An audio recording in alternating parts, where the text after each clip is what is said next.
Hello and welcome to Unacademy IAS English, a one-stop destination for the English medium civil services aspirants.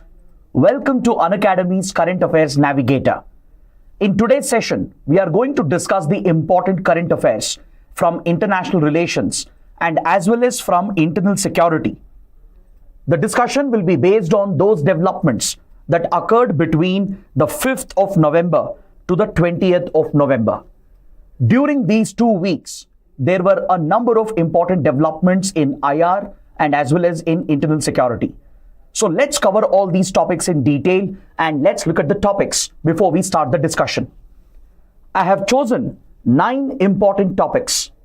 As you can see, there is a good mix of topics from international relations and as well as from internal security. We will not only analyze and cover all these topics comprehensively in the next 2 hours, but at the end of the session, I will also share the PDF of this particular class. The PDF will contain the detailed notes, relevant maps, and a lot of practice questions for both your prelims and mains. So how can you access the PDF of this session? All you have to do is join my Telegram channel. The link is provided in the video description, or you can scan the QR code. And after the session ends, I will share this PDF with the annotations, which will give you access to all the material that is needed for these topics. So let's get started with topic number 1, the history and significance of the Suez Canal. First, let's understand why the topic was in news. On November 17th, the anniversary of Suez Canal's inauguration was marked, and this was widely covered by media outlets. And the Indian Express did a research article, a detailed explained article on this important topic. So before we start the discussion, let me give you a practice question. Let's start with a prelims practice question. And we will try to launch the poll as well so that you can read the question and attempt the answer. And then I'll solve the question and proceed to explain this topic. And at the end, we'll also take up a mains practice question. Which of the following statements is or are correct? Read the 3 statements carefully. Try to attempt the poll, which is live. The Suez Canal is an artificial waterway in Egypt connecting the Mediterranean Sea to the Red Sea. Port Said is located at the southern opening of the Suez Canal. And the last statement says, the Suez Canal has never seen any closure or disruption since its construction. So can you identify which of these statements are correct and give me the right answer? Let's see how many of you can get this right. Most students are saying B, 1 and 2 only.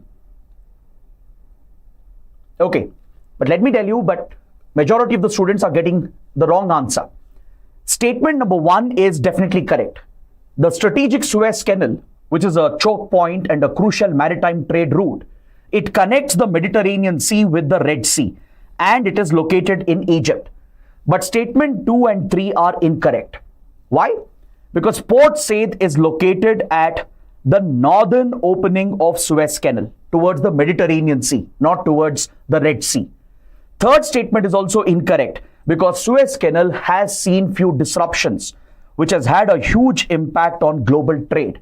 And we are going to study that in today's class.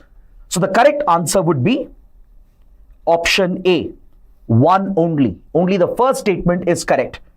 So let's start with the map of the region to understand the significance of Suez Canal.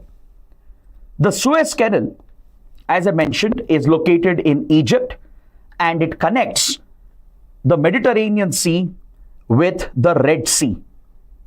It offers a shorter maritime trade route between India and Europe and connects the Indian Ocean with the Atlantic. You can see here that Port Said is located at the northern opening of Suez Canal. This artificial canal built in Egypt also consists of the Great and Little Bitter Lakes. And at the southern opening, at the Gulf of Suez, you have another strategic port, Port Taqif, or the Suez port, located at the southern opening of the Suez Canal. It links the Mediterranean with Red Sea and forms a crucial trade link between Indian Ocean and the Atlantic Ocean. Prior to its construction in 1800s, the traditional sea route between India and Europe was a very long circuitous route which stretched to almost 20,000 kilometers. Because the goods carrying ships, they had to circumnavigate around Africa and then reach the Indian Ocean, which was a very long time-consuming route. But with the construction of Suez Canal in Egypt, which was inaugurated in 1869 on the 17th of November, a shorter trade route was created, and this reduced the trade route, the distance, by 7,000 kilometers approximately.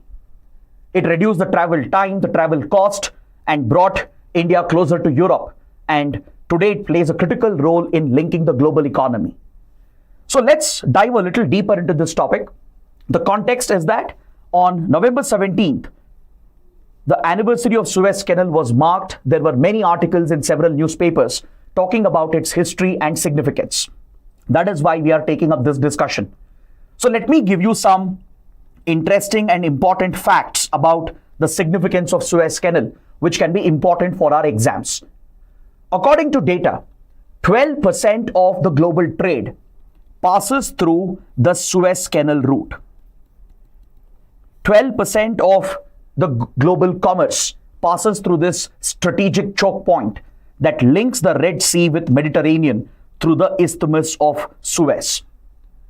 And reports indicate that 7% of global crude oil shipments passes through the Suez Canal, with nearly 20,000 container ships passing through it every day. So this accounts for 30% of the daily container traffic. So this clearly illustrates how important the Suez Canal is for global economy. If this artificial canal were to be blocked, or if the connectivity were to be disrupted for some reason, it will have a crippling effect on the global economy, and it could translate to inflation, it could translate to economic losses for several countries, including India. Now, if you look at the history of the Suez Canal, even though it was built in modern times, there is an ancient history attached to it. During the days of the Pharaoh in Egypt in the 2nd millennium, a rudimentary attempt was made to create such a link to connect the Mediterranean with the Red Sea. Later, in the 18th century, in 1799, Napoleon Bonaparte made an attempt to build this canal, but it was an unsuccessful effort. These efforts of Napoleon failed, and eventually it was French diplomat and engineer Ferdinand de Lesseps who played a crucial role in constructing the Suez Canal in Egypt through the Sinai Desert that would link the Mediterranean with the Red Sea. This opened the floodgates to a new era of colonial imperialism. It allowed the European colonial powers, Britain and France especially, to connect closer with their colonies in Africa, Asia, and beyond. And it allowed these European colonies or colonial powers to dominate the world. So in 1858, the construction of the modern canal began with the establishment of the Universal Suez Ship Canal Company. It took almost 10 to 11 years of effort. Lakhs of Egyptians sacrificed their lives while constructing this marvelous engineering project. And eventually the French and the British jointly succeeded in setting up the Suez Canal. This would open up a new trade route, reducing the travel time and distance between Indian Ocean and the Atlantic Ocean. So as the Suez Canal started functioning, a lot of ships started passing through, and it became the route for colonial exploitation. The raw materials from India, other Asian colonies, African colonies, they were largely transported through this route to Europe, which would power their industrial revolution. If you look at the Suez Company, which built and operated this canal, majority shareholders in this company were British and French investors with close links to the colonial government in Britain and France. So clearly there was an imperial colonial motive in constructing and in maintaining this canal, and naturally these countries dominated the control of the Suez Canal throughout 1800s and 1900s. In 1936, Britain even signed a treaty with Egypt to deploy military troops in order to secure this trade route and protect British imperial interests. But eventually in Egypt, after the Second World War, as these European colonial powers were on the decline, in Egypt, nationalist sentiments were rising under the leadership of Gamal Abdel Nasser. Egyptian nationalists under Gamal Abdel Nasser's leadership, they started raising their voice against the colonial exploitation of the Suez Canal and Egyptian interests. And this brought a lot of pressure on Britain. Eventually, Britain signed a treaty in 1954, promising that in another 7 to 8 years, it's going to vacate its military troops. And this was to placate the Egyptian nationalists. But the Egyptian nationalists would not accept the British proposal. And eventually, under President Gamal Abdel Nasser, who had risen to power in Egypt, the Suez Canal was nationalized in 1956, meaning the Egyptian government took control of the Suez Canal, leading to the retreat of the British troops. But this development angered Britain and France and some of its allies, and they declared war against Egypt. This is what is popularly referred to as the Suez Crisis of 1956. This would be the first major disruption of transportation through Suez Canal as a war broke out over the control of this strategic trade route. Britain and France, together with Israel, the newly established country in West Asia, which was hostile with Egypt, declared war against the country and attacked Egypt to take back the control of Suez Canal from the Egyptian government, which had nationalized this strategic asset. Gamal Abdel Nasser's argument was that Suez Canal is critical for Egyptian economy and Egyptian interests. The revenue could be used to build the Aswan Dam across the Nile River, which would help in controlling the floods and also generate electricity, which would help the Egyptian economy. So, even though Egypt was acting in its own interests, the colonial intentions of Britain and France combined with Israel's own self-interest, because in 1948, when Israel had unilaterally declared independence and violated the two-state plan, Egypt had joined other Arab states to attack Israel and to help liberate Palestine. So Israel and Egypt were at war. From 1948 to 49, Egypt with other Arab powers had fought against Israel to liberate Palestine, and Egypt had largely gained control over Sinai and including the Gaza region, which today is at conflict. So Israel naturally had a motive. Plus, Suez Canal was strategically vital for Western interests and Israeli interests. And don't forget, after the end of the Second World War, Cold War rivalries had begun between US and Soviet Union. So in this Cold War divide, Egypt had stayed neutral, just like India. In fact, Gamal Abdel Nasser was a very good friend of India's Prime Minister Jawaharlal Nehru. Both were like-minded leaders, and they both championed the non-aligned movement. India, Egypt, with other countries, were the founding members of the NAM. So as Egypt was non-aligned, Western countries were suspicious of Egyptian intentions. They presumed that Egypt is already aligned with the Soviet Union. So the US, which was actually supposed to sponsor the construction of Aswan Dam, had withdrawn its funding. That is what led Gamal Abdel Nasser to nationalize the Suez Canal in order to generate the funds needed to build the critical Aswan Dam. So this angered the British and French investors as it was hurting European colonial imperial interests, and they declared war on Egypt with the backing of Israel, and they actually won the conflict. It was a military victory for Britain, France, and Israel, and they even briefly gained control over Suez Canal. But however, it was a geopolitical victory for Egypt. It was a significant turning point in global geopolitics because this war marked the decline of European colonial powers. It broke European imperialism in a way. The United States did not support Britain and France in this conflict.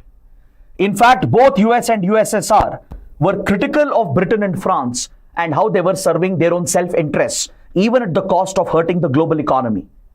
Because American and Soviet economic interests were getting hurt because of the conflict. So US isolated Britain, and this in a way projected to the world that Britain was no longer the dominant power in the world. For centuries, Britain had dominated the world as a superpower, as a colonial imperial power, but the Suez crisis clearly marked the decline of Britain's colonial imperialism, and it signaled that Britain will only play second fiddle to United States. It made the world realize that without American support, Britain has no leverage or no influence in global geopolitics. Even though it was a military victory for Israel, Britain, and France, since US pressurized them, criticized them, and isolated them, eventually they had to retreat. And the United Nations deployed its first ever peacekeeping forces over here. The first ever UN peacekeeping forces were deployed here to maintain peace and to ensure the operation of the Suez Canal. So this marked the eventual decline of European imperialism and Britain and France as colonial powers, and clearly showed that US and Soviet Union were the new global powers. So that is why it is a significant turning point. Then later in 1967, during the 6-day war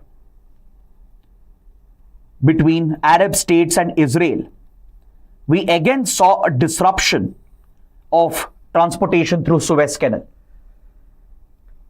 Egypt, along with Jordan, Syria, Lebanon, with the support of other Arab powers, they launched another attack against Israel to liberate Palestine.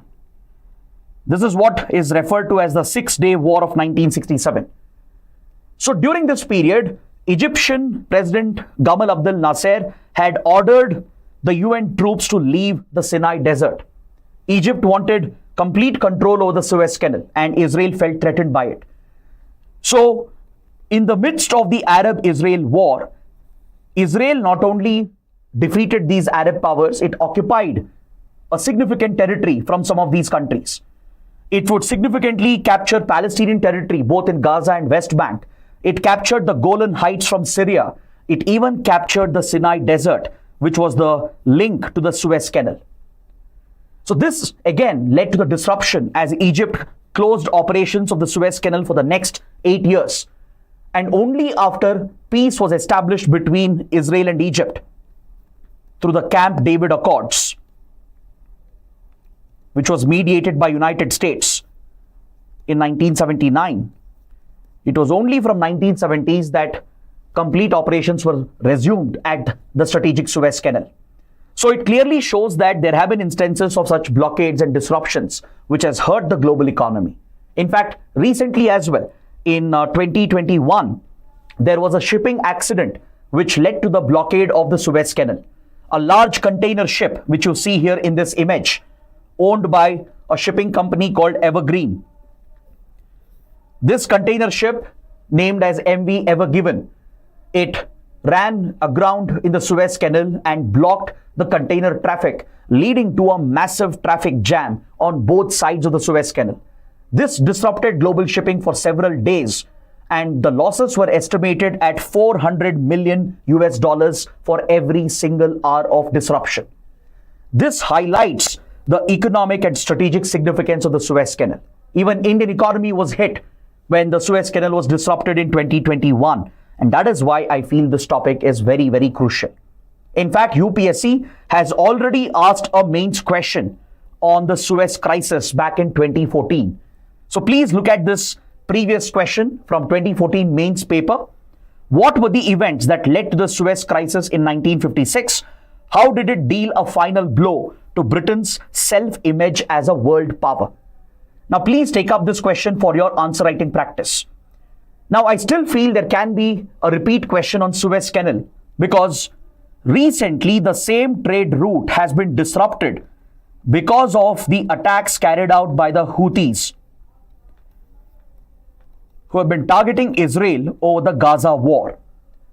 So, the missiles and drones launched by the Houthis against commercial ships in the Red Sea route has led to disruption of traffic via the Suez Canal as well, and several ships linked with Israel and US especially, they have been diverted to move around Africa to adopt the old shipping route. and some of them have abandoned the Suez Canal route. So given these recent developments, there can be a question on the history and significance of Suez Canal. So that is why you need to be aware of this important topic. Now let's proceed to the next topic. Pakistan, Bangladesh established their first ever direct maritime link. The second topic is also related to maritime trade. And Pakistan and Bangladesh have established a crucial maritime link for the first time ever. So let's break down this topic. But before that, a practice question for prelims. Recently, Pakistan and Bangladesh have established their first ever direct maritime connect between which ports? Let's see how many of you can answer this question. This connectivity between Pakistan and Bangladesh has been set up between which two ports? Is it Gwadar and Chittagong or Chittagong, Karachi and Chittagong, Gwadar and Mongla, or Karachi and Mongla? What's the correct answer? Very good. Majority of the students are giving the right answer. The correct answer is option B. This maritime trade link was set up between Karachi port and the Chittagong port, which previously was known as Chittagong. So let's understand the significance of this development. The establishment of this maritime trade link between these two countries marks a strategic shift in the relations between Pakistan and Bangladesh. Because Pakistan and Bangladesh, they have had a troubled history. And the recent changes that have happened in Bangladesh has led to a significant shift in the approach of both the countries towards their bilateral relations. And this closeness which is developing between Pakistan and Bangladesh could have serious implications for India. So that is why this development is significant. Experts believe that this marks a major strategic shift in the geopolitics of South Asia. So let's quickly take a look and dive a little deeper into this topic. Today's Bangladesh was part of Pakistan as East Pakistan following the exit of Britain from the Indian subcontinent. As you all know, India and Pakistan were partitioned, which essentially meant Punjab and Bengal provinces were partitioned between India and Pakistan. And the very creation of Pakistan was largely a communal division. So Pakistan was set up as a new dominion with West and East Pakistan.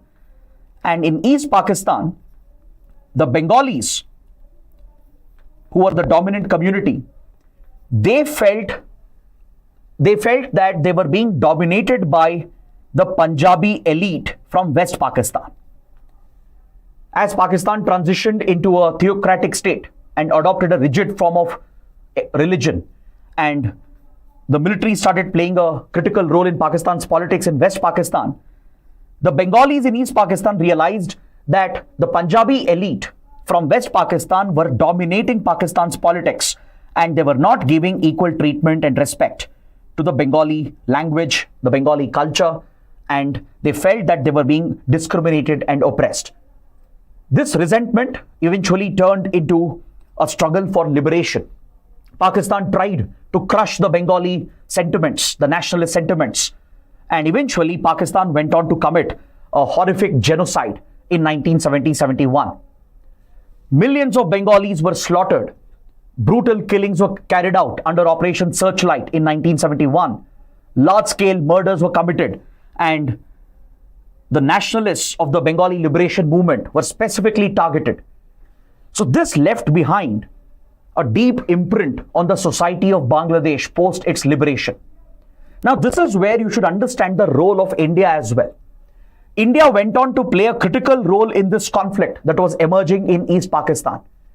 India would back the Bengali liberation movement, and we extended support to not just Sheikh Mujibur Rahman and the Shanti Bahini movement, which was the political arm of the Bengali liberation movement, but the then Indira Gandhi government in India gave covert support as well to the armed struggle of the Bengalis led by the Mukti Bahini rebels.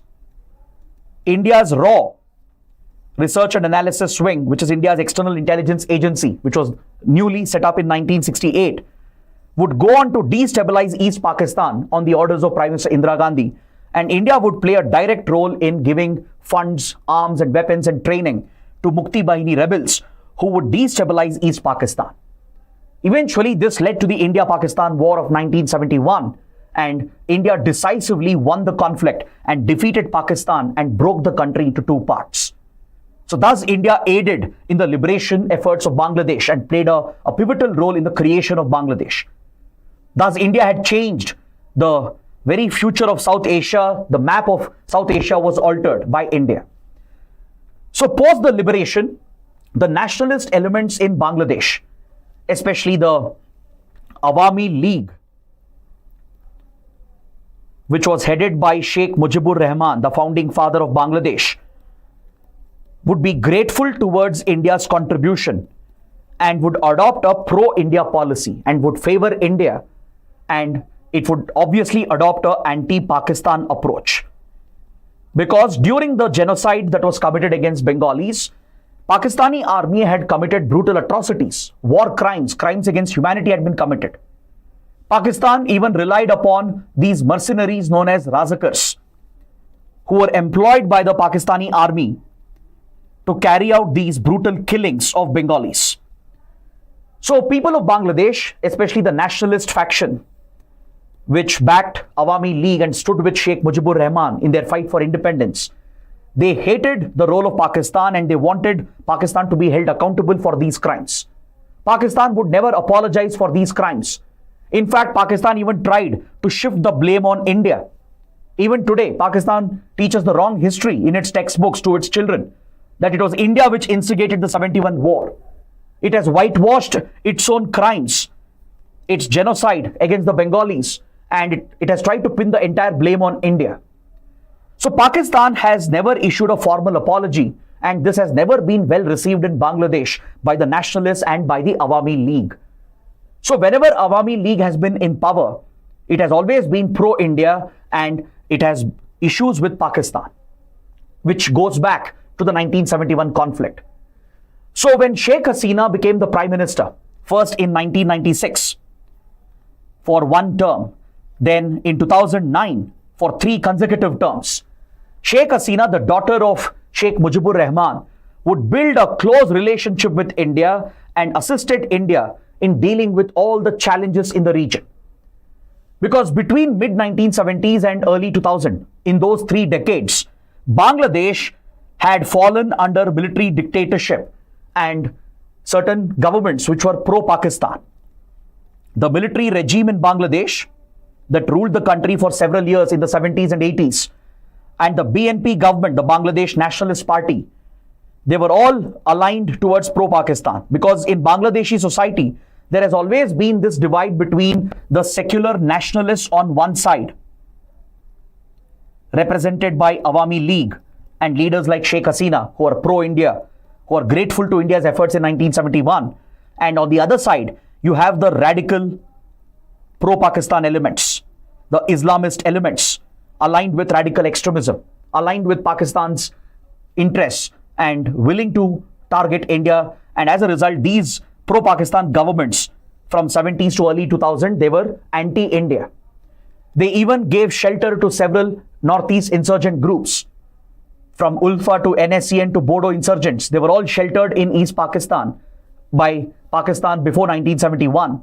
And later, after the liberation of Bangladesh, when these anti-India governments came up, Pakistan continued to exercise influence with the help of these elements and created a fertile terror base targeting India, created a safe haven, a safe sanctuary for these terrorist elements. Illegal migration continued, border security had been compromised. So India was dealing with serious security challenges with Bangladesh when we had these hostile governments in power. So when Sheikh Hasina came back in 2009, she was always grateful because India not only played a role in liberating her country, but we had very close personal relations as well with Sheikh Hasina's family. India had protected Sheikh Mujibur Rahman from several assassination attempts.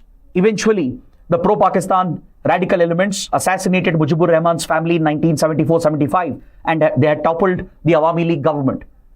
So Sheikh Hasina's life and her sister's life was saved thanks to India, as India gave asylum and India took care of Sheikh Hasina, and Sheikh Hasina spent a large part of her growing up years in India under India's protection. So Sheikh Hasina has never shied away from thanking India, especially the Gandhi family, as they were very close to Indira Gandhi and the subsequent generations. That close personal chemistry existed between the leadership in Bangladesh and the leadership in India.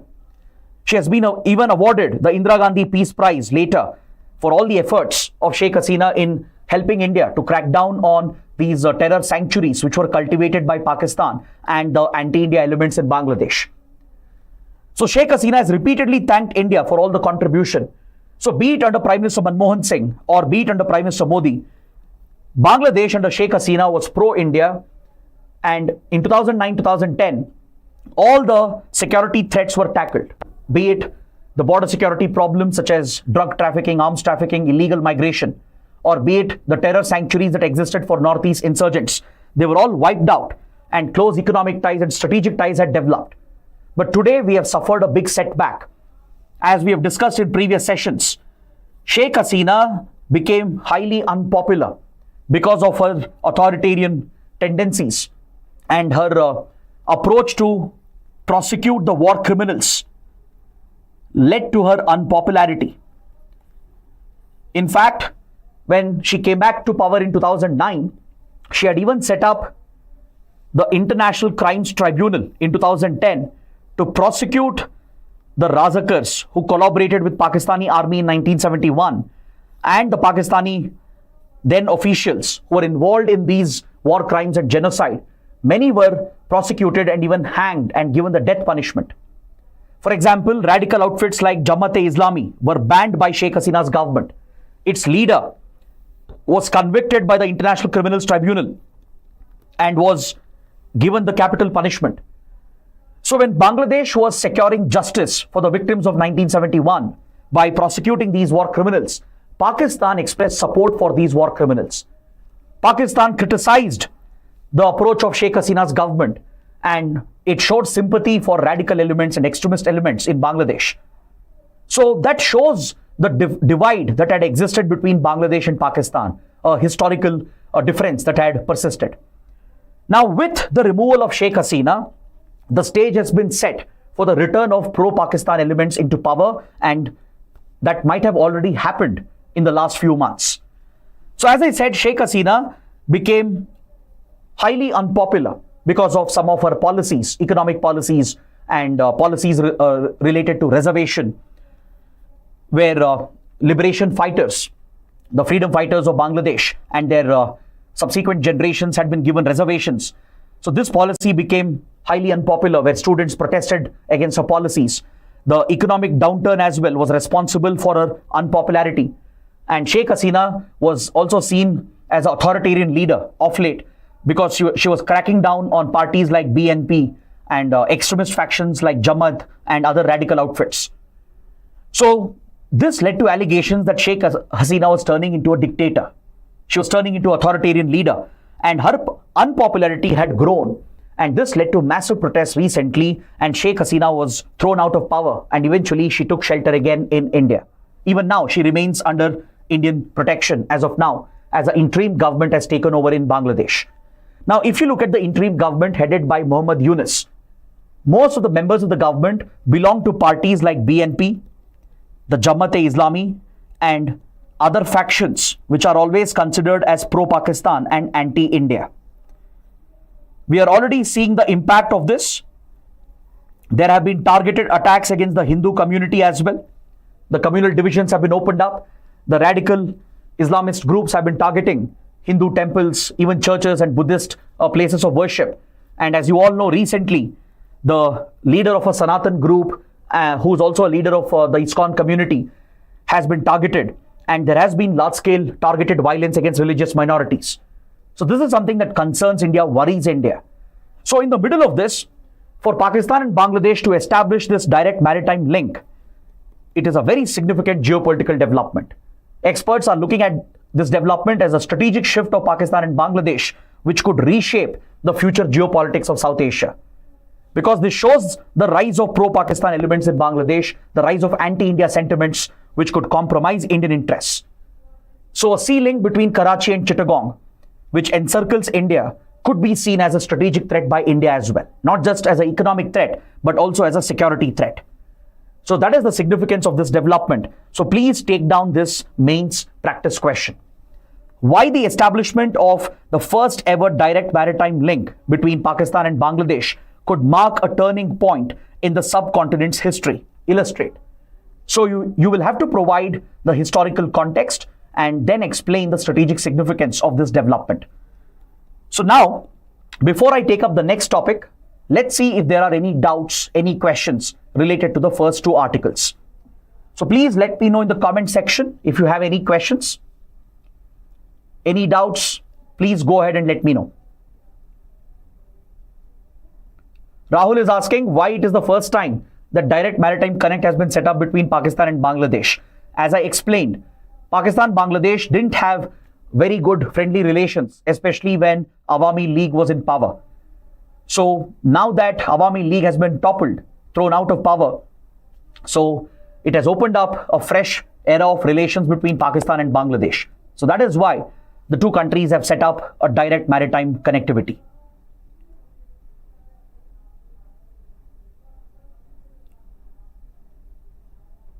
Any other questions? Okay. Let's proceed with the next topic. The next topic is very, very important. Prime Minister Modi carried out back-to-back visits to three countries. He visited Nigeria, he attended the G20 summit in Brazil, and also paid a visit to Guyana. So I've already mentioned in the daily Hindu analysis that I'll be covering this topic separately in detail in the UCAN session. So today we will discuss PM Modi's visit to these three countries and understand its significance. So first, take up a practice question. Which of the following statements is or are correct? It's related to Nigeria. Nigeria faces the threat of piracy in East Africa. Nigeria faces a terror threat from an outfit called Al-Shabaab. India has signed agreements with Nigeria to assist in anti-piracy and counter-terrorism. Let's see how many of you can answer the question. Please go ahead, attempt the question which has been given. The poll is live. Most students are saying C, 3 only.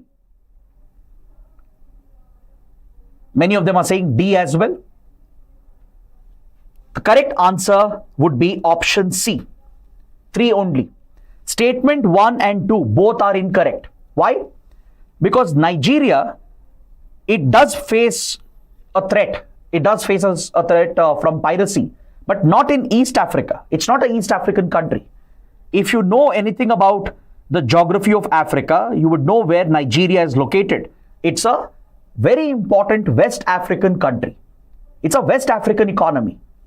That's why statement 1 is incorrect. Statement 2 is also incorrect. Nigeria doesn't face a threat from Al-Shabaab. It does face a threat from a terrorist group known as Boko Haram.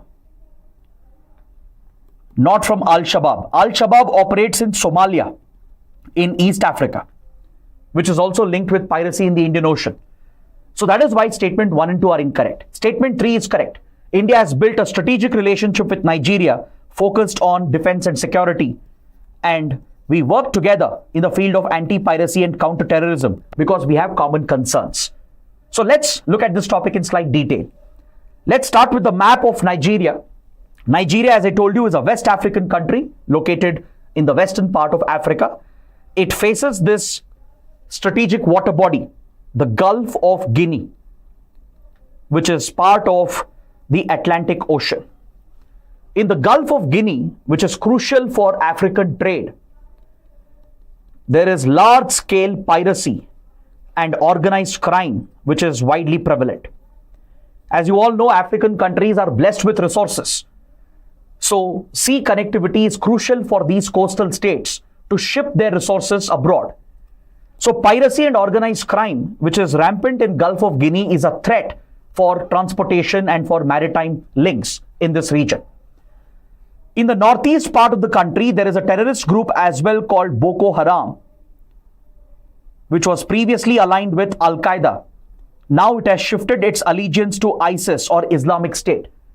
This radical terrorist outfit also operates in neighboring countries like Niger, Chad, and Cameroon and carries out brutal terror attacks in the region.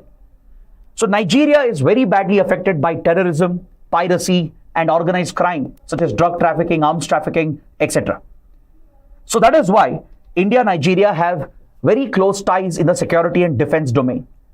But before we look at the contemporary relations, let's explore why Nigeria is important for India. What is the history of India-Nigeria relations, a brief history, and a quick look at the PM's visit to this country. Nigeria is often referred to as one of the giants of Africa because it is the fastest growing economy in the African continent. It's a very large country with a massive population. It has a thriving economy, a big manufacturing base. It is blessed with plenty of resources. And more importantly, it's the fourth largest economy in the African continent. So India has a close cultural link with this country. Nigeria was a British colony at one point. It became independent in 1960. And immediately after independence, Nigeria faced a critical challenge in education and healthcare. It was one of the most backward countries at one point as a result of colonial exploitation. Its economy had been devastated. Its education, healthcare systems had collapsed. This is where India and Indians played a critical role in uplifting the Nigerian economy. Indian teachers and Indian doctors traveled to the country in large numbers, supported by the Indian government, and settled in the country as well, and they played a pivotal role in Nigeria's education and healthcare system. And even today, it is Indian teachers and professors and Indian doctors and nurses who are the backbone of the education and healthcare sector of Nigeria. There is a very strong Indian diaspora community. A 60,000 strong Indian community can be found in this country, which forms a close cultural bond between the two countries. This is what led former Prime Minister Manmohan Singh to visit the country in 2007 and elevate the relationship to the strategic partnership level. We have close economic relations, cultural relations, and we are also focusing on security and defense, even energy, trade, and other areas of innovation as well, including clean energy, renewable energy, etc. So India, which has revived its African diplomacy, is actively engaging with different regions of Africa. Traditionally, we have given more attention to Eastern Africa and Southern Africa, which are historically, culturally closer to India. One flaw of India's foreign policy towards Africa is that we haven't paid much attention to West Africa, and this is something which is being corrected in the last 2 decades. Ever since Prime Minister Manmohan Singh started the India-Africa Forum Summit, India is working closely with the African Union, which is a very important regional group. In fact, India was the one which pushed for the membership of African Union to the G20 during last year's G20 summit, which was hosted by India. It's a key part of our South-South cooperation. India represents the global South, the developing, underdeveloped countries, and gives leadership to these countries to raise their voice. And we ensured African Union was given membership to the G20. So we are driving a new approach towards Africa, competing for influence and resources and to protect Indian interests. So we are moving away from this traditional approach where we just focus on Eastern and Southern Africa, and we are trying to give priority to Western and Northern Africa and even Central Africa as well. Because there are other global powers in competition, China, US, European powers, and many others. So India has to compete with them to secure its interests, as Africa is going to define the future of the global economy because of its precious resources, its large population, and tremendous economic opportunities that lie in the continent. Every major power is rushing towards Africa, and there is intense geo-economic and geopolitical competition between them. So India is trying to cement its position and influence in West Africa as well, and Nigeria is pivotal for this strategy. As one of the largest economies in the continent and the largest economy in West Africa with a very strong Indian community, Nigeria is perfectly poised to push India's influence in the region and protect and secure India's interests. There are several Indian companies, 200 plus Indian companies operating here. They have invested up to $27 billion in the country, especially in pharmaceuticals, healthcare, in food and agriculture, and as well as in IT, telecom, and few other manufacturing industries. They are heavily invested in the country, forming a close economic and trade relationship. India also assists the country by providing a line of credit, which is a concessional loan of $100 million, which is meant for training and capacity building. India provides scholarships and runs training programs to train the diplomats and the officers of Nigeria to provide industrial training, vocational skills, which is crucial for uplifting the Nigerian economy and its governance and administration. So this has been the nature of relations between the two countries. So now PM Modi, who visited the country, was honored with one of the highest awards in the country, and key agreements were signed, and the focus was on security and defense. PM Modi specifically highlighted the cooperation in fighting terrorism, piracy, organized crime, and we have signed key agreements where India and Nigeria will start collaborating closely to counter terrorism and to take up anti-piracy operations. So India is already emerging as a leader when it comes to anti-piracy and to stabilize the important sea lanes of communication. So India-Nigeria cooperation can be critical in this regard. Plus, many other agreements were signed in the cultural field and also to promote trade, to build exchanges in the field of health and education, energy and technology as well. Because see, Nigeria is also a member of a very important economic community called ECOWAS. It's an economic grouping of West African states. Around 15 West African countries, including Senegal and others, along with Nigeria, are part of ECOWAS community. India works closely with this economic grouping. So Nigeria is a leading member of the economic community of West African states. So Nigeria can push India's investments and India's influence, and this can secure key resources for India, from key minerals to hydrocarbons to even food security. So Nigeria can play this important role in West Africa. Nigeria also backs India and its initiatives. For example, Nigeria has joined the International Solar Alliance and the International Big Cat Alliance, which are environment-related initiatives pushed by Prime Minister Modi. Nigeria is also a key member of multilateral platforms which are of concern for India. For example, United Nations, Organization of Islamic Cooperation. So Nigeria is a key member of these groupings, and it helps in pushing India's interests. It always backs India's position. It supports reforms of the UN. Nigeria supports permanent membership to India at the UN Security Council. Nigeria, as an important Islamic country, supports India against Pakistan whenever Pakistan tries to interfere at the OIC. It tries to bring up India's internal issues like Kashmir and other internal matters of India to criticize India. And Nigeria stands with India and backs India's position. Even though India is not a member of OIC, countries like Nigeria have been helping India to defeat these Pakistani interferences into India's internal matters. So that is why we have strategic ties with this country, and the relationship has been taken forward with this critical visit. And this visit also has a larger strategic purpose to serve, which is to counter the rising Chinese influence. China happens to be the most dominant power across Africa. In fact, China is the largest trading partner of Africa. It has even overtaken United States. The bilateral trade between China and Africa stands at 128 billion. There are 10,000 Chinese companies operating across Africa with $300 billion plus investments. China has pushed its Belt and Road Initiative. It has already secured key minerals and resources. So clearly, China has outpaced India. India may never be able to match or compete with Chinese investments and the scale of Chinese presence and influence in Africa. But at least we can secure our own interests and protect our own influence, thus countering the Chinese intentions. Because Africa has become a new playing ground. A great game is taking place where all global powers are competing for influence and resources, including US, Australia, China, Japan, European powers.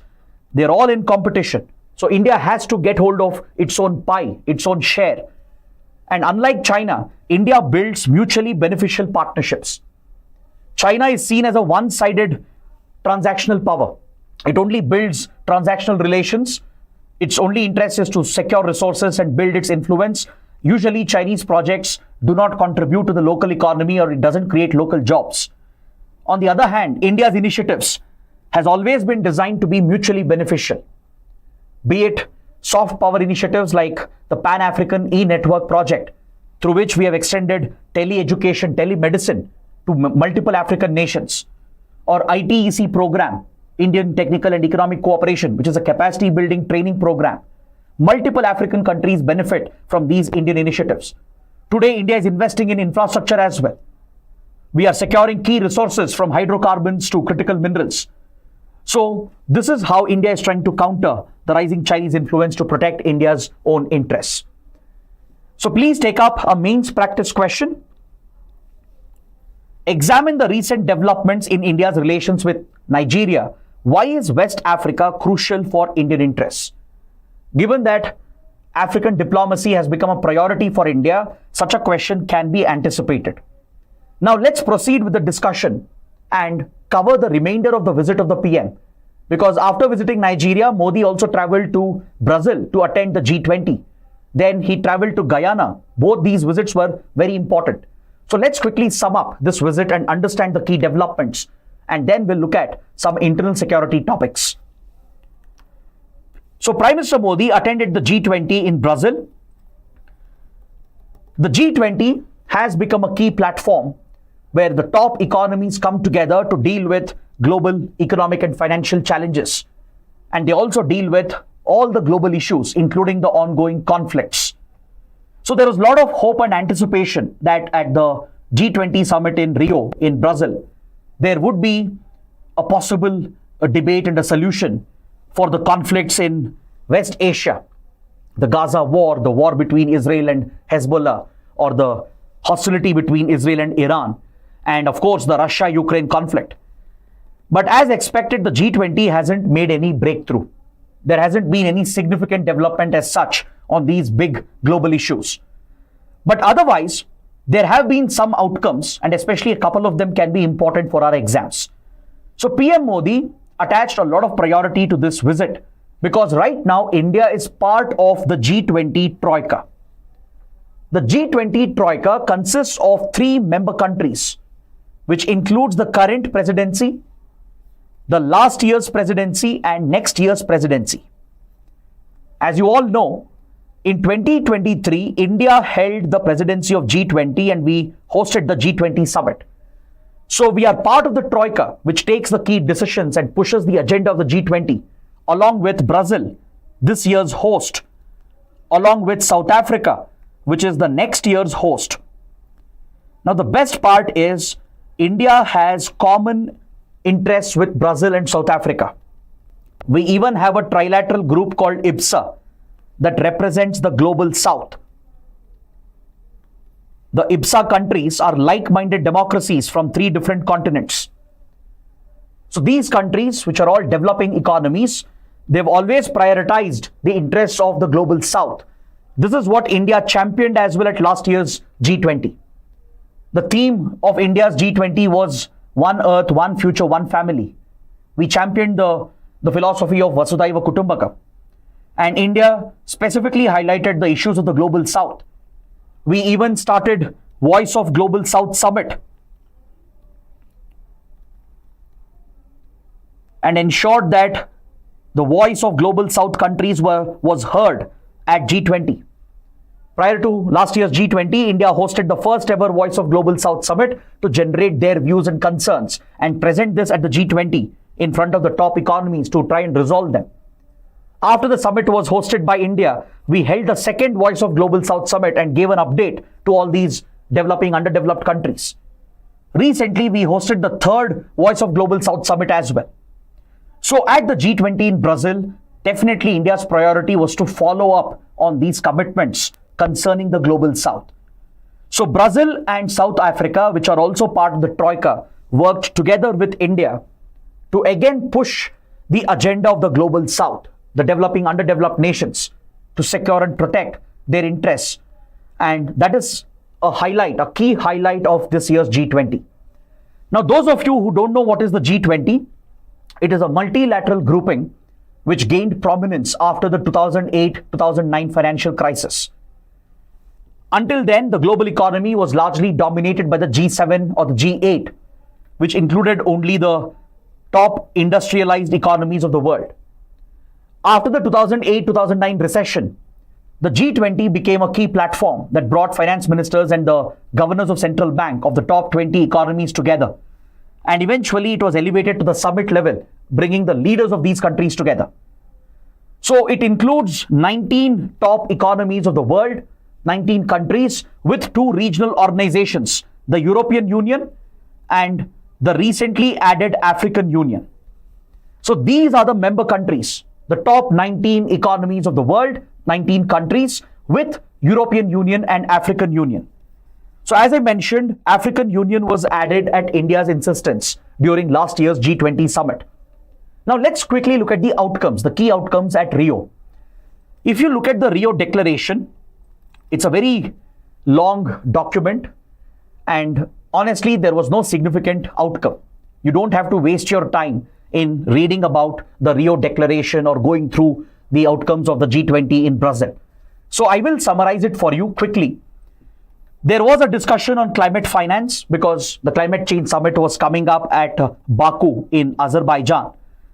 So global South countries led by Brazil, India, South Africa and others, they called for climate finance to be provided by the developed countries. But again, no commitment was made. It was just a discussion and countries reiterated that climate finance is crucial. So as usual, there was no significant development. Then they called for reforms of global financial institutions like World Bank and IMF. Now this has become a recurring story. G20 has in a way become dysfunctional as well because of the divide and differences between various countries. The Russia-Ukraine war has had a huge impact. Since Western countries are not in talking terms with Russia, it has affected the functioning of G20 as well. Somehow India had managed to bring out a joint statement and we somehow managed to bring out the New Delhi Declaration with some positive outcomes. But at Rio, the achievements have been very little. Apart from these vague commitments, futuristic proposals, nothing much has come out of it. They've all called for reforming World Bank, IMF and other multilateral donor and financial institutions. They have agreed that the ultra-rich billionaires have to be taxed higher. But again, there is no concrete agreement on it. In principle, they have all agreed that the high net worth individuals, the ultra-rich billionaires, have to be taxed higher so that it can generate more revenue, which can be used for welfare, for socio-economic development. But on these aspects, there has been no concrete proposal or concrete agreement. It's simply a commitment, a futuristic proposal which has been made. Similarly, with regard to global governance, reforming the UN, energy transition towards clean, renewable energy, a lot of statements were made, but nothing of significant consequence. According to me, the 2 major outcomes which are relevant for our exam would be SDG 18 proposal by Brazil and a new alliance, the Global Hunger and Poverty Alliance, which was established at this year's G20. These are the 2 biggest outcomes at the Rio G20 in Brazil. Brazil has been pushing for a new goal to be added under Sustainable Development Goals of the UN. I hope you're familiar with Agenda 2030, also known as SDG, Sustainable Development Goals of the UN. This agenda, which is being implemented from 2015 to 2030, focuses on 17 broad goals with specific targets under each goal. It focuses on tackling poverty, hunger, tackling climate change, etc. It has specific targets as well, which are to be achieved by 2030. But Brazil has pushed for a new goal to be included, the 18th goal on inclusion, in order to end ethnic and racial discrimination in the world. Under Brazil's leadership, countries have considered the idea. They still haven't agreed to it. It is still in the proposal stage to add a 18th goal under Agenda 2030 to provide inclusion, to end all forms of racial, ethnic discrimination and oppression of the minority ethnic and racial groups. This has been a global concern, a humanitarian concern, and Brazil has been pushing for it. So countries in principle have expressed support for it. So maybe SDG number 18 might be adopted in the coming days. So this, I feel, is a significant outcome. But the biggest development which is relevant for the exam is this new alliance which has been established. You can definitely expect a prelims question here on the Global Alliance Against Hunger and Poverty established at Brazil G20.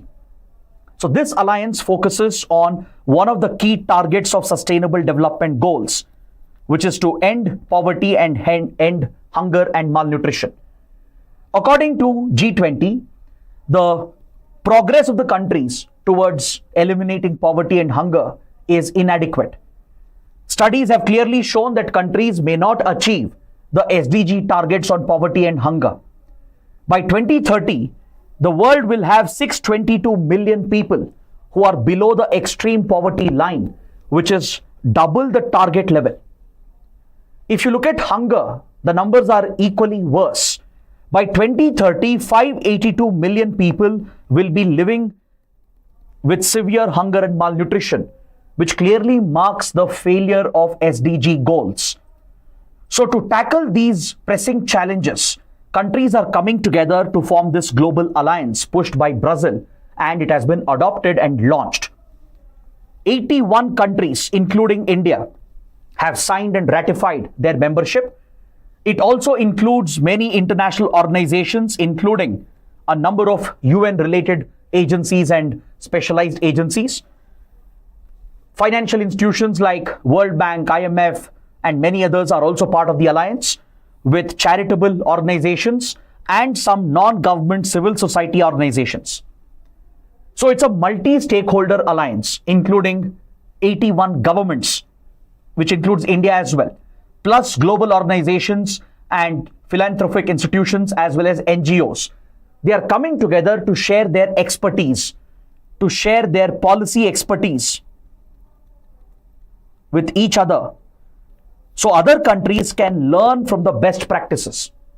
Now, for example, when it comes to tackling hunger and malnutrition, India has pioneered some welfare schemes, be it the PDS, the Public Distribution System, the Midday Meal Scheme program, which has helped in improving nutrition levels among school-going children, or be it the Antyodaya Anna Yojana. These schemes of India has helped in tackling hunger and poverty. Schemes like Manrega, which has secured a livelihood for the rural population. So India can share the policy expertise with the other countries through this alliance. The alliance is meant to be a platform where the countries can help one another. The organizations which are part of it, the global institutions, can assist these countries as well. So there is no separate funding provided. Countries can come to their own agreements under this platform. Now, let's say India is willing to share its expertise with some countries. This platform will create an opportunity for that. Or let's say India is seeking funds from Europe to tackle the problem of hunger and malnutrition. Then this is a platform where these countries can work together and work out their own arrangements. So there is no separate fund or dedicated finance, but it's a platform for sharing expertise and policy expertise. And they have even identified 50 policy instruments which are going to be taken up in 6 sprints until 2030, when the SDG targets will come to an end. So it is a big initiative. It will help the global south, especially the weaker countries. They can get policy assistance and learn from best practices of other countries when it comes to poverty alleviation schemes, employment guarantee schemes, livelihood programs, or nutrition and hunger related programs like public distribution, midday meal scheme program for school children, right? Or even programs related to pregnant women and infants or early childhood care. These programs are critical to tackle poverty and hunger. So these policy instruments which are identified, they will become the focus of this alliance, where the countries which are doing well will share their expertise and experience with others. They can even provide finance if they are willing to. It's voluntary. And to fund the alliance itself, the alliance to function, it requires $2 to $3 million. So countries can make voluntary contribution. The members can make some voluntary contribution, and global organizations like World Bank, Food and Agriculture Organization, which are also part of the alliance, they will also be making some financial contribution to help in operationalizing this global alliance. So please take down these key points. There can be a prelims question on it. Next, let's quickly discuss PM Modi's visit to Guyana. So Guyana is a very important country as far as India is concerned in the Latin America region, in the LATAM region. It's a South American country. We have very close historical, cultural links with this country. And now India has developed a strategic economic interest as well. So that is why this visit of PM Modi is very, very significant. If you ask me, out of the 3 countries visited by the Prime Minister, this visit to Guyana was the most important. More important than attending the G20, more important than the visit to Nigeria. And we'll study why. We'll try to understand why this visit is so crucial. But first, let me help you understand where exactly is Guyana located. Many of you may not be aware of it. As I told you, it's a South American country in the Latin America region. It is also part of the Caribbean region. So India has a very close link with the Caribbean region and a part of South America over here, with countries which are part of the West Indies, be it Jamaica, St. Kitts and Nevis, Barbados, Bahamas, and others. Then countries like Suriname over here in South America and Guyana. We share a historical cultural link. There is a very strong Indian community present in all these countries. Now, if you're wondering, how come in such faraway countries there are so many Indians present? It's all because of the indentured labor system of the British. If you have seen the West Indies cricket team, for example, many popular cricketers, right, they were having Indian names or Indian sounding names. Shivnarayan Chandrapal, for example. Across these countries in the Caribbean and in South America, in these 2 countries in South America, you can find a very strong Hindu community where even today Indian culture, Indian food, Indian languages are practiced. There are Hindu temples present. This link goes all the way back to British colonialism. When the British started the indentured labor system in 1800s to replace African slavery, because slavery had been banned by the British Parliament, they replaced African slaves with cheap Indian labor under the indentured labor system. Thousands and thousands of Indian families and individuals from India, they were duped or tricked or forced by the British and transported to these faraway British colonies, from Mauritius to Fiji to the Caribbean. To all these British colonies, Indian workers were transported, dumped on these islands, forced to work, and they were exploited. So it is the subsequent generations which have settled over here, which form this strong Indian community in these countries, giving us a tremendous cultural leverage and soft power influence. In Guyana, for example, 40% of the country's population is of Indian descent. So can you imagine how significant that is? Even in the neighboring country of Suriname, a significant percentage of the country's population is of Indian origin.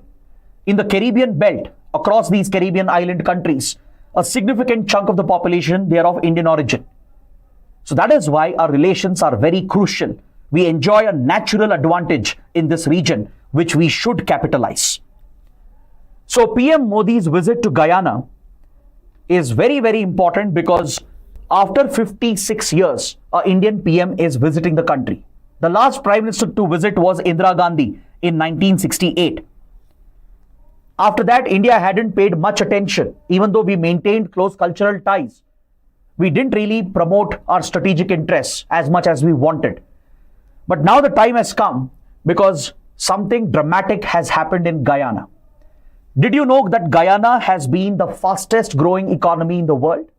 In the recent years, Guyana has registered massive GDP growth, and it is all because of one development, the discovery of massive oil reserves. It even triggered a border conflict with another neighboring country, Venezuela. You might have heard about the conflict between Venezuela and Guyana. So there are stakes involved here for India. Now, can you guys identify this region in Guyana where the oil was discovered, which has been claimed by Venezuela, which has become a source of border dispute between these two countries? Please identify the name of this oil-rich region and mention the name in the comment section below. That is a small homework for you.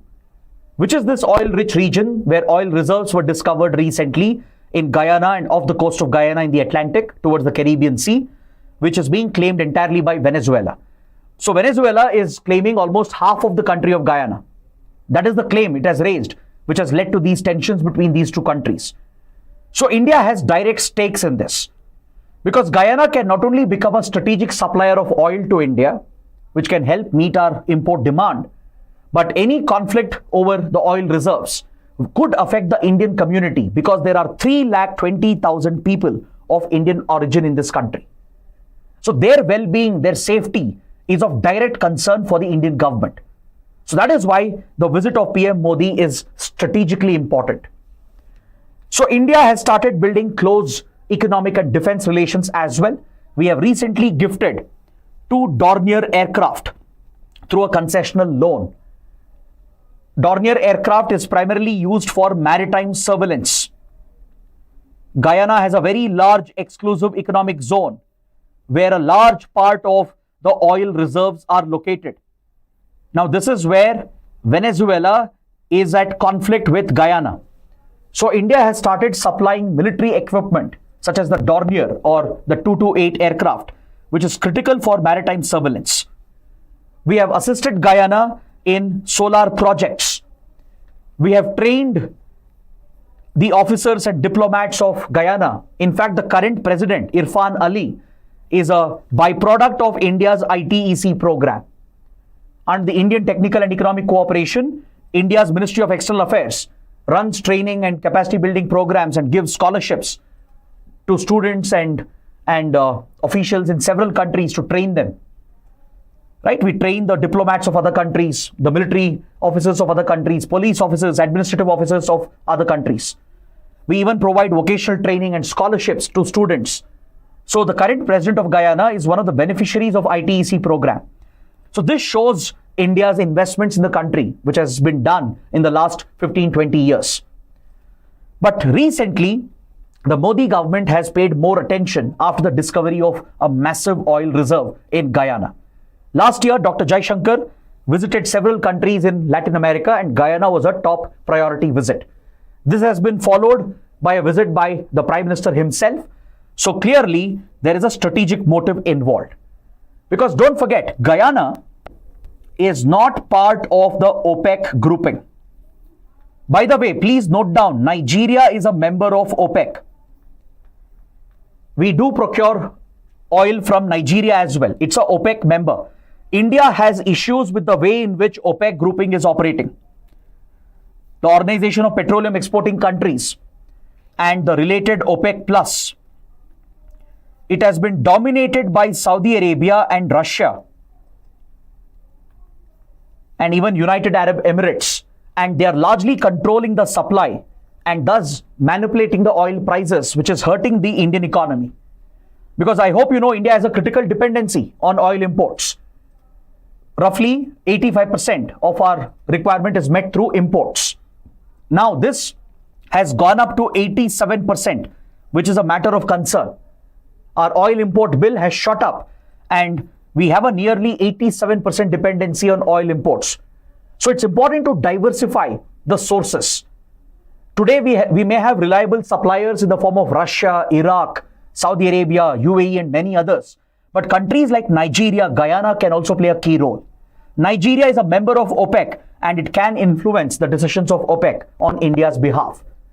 On the other hand, Guyana is not part of OPEC. It hasn't joined the OPEC yet. And as a non-OPEC country, India can strike direct deals and at a cheaper price and secure cheaper oil, which will diversify the oil basket for India. So this will help India to gain energy security and to stabilize oil supplies, which are critical for the Indian economy. So that explains the visit of the PM and the various agreements that have been signed. Around 10 agreements have been signed, focusing on oil exploration, then trade and culture, training and capacity building, security, etc. And of course, even here there is a China angle involved.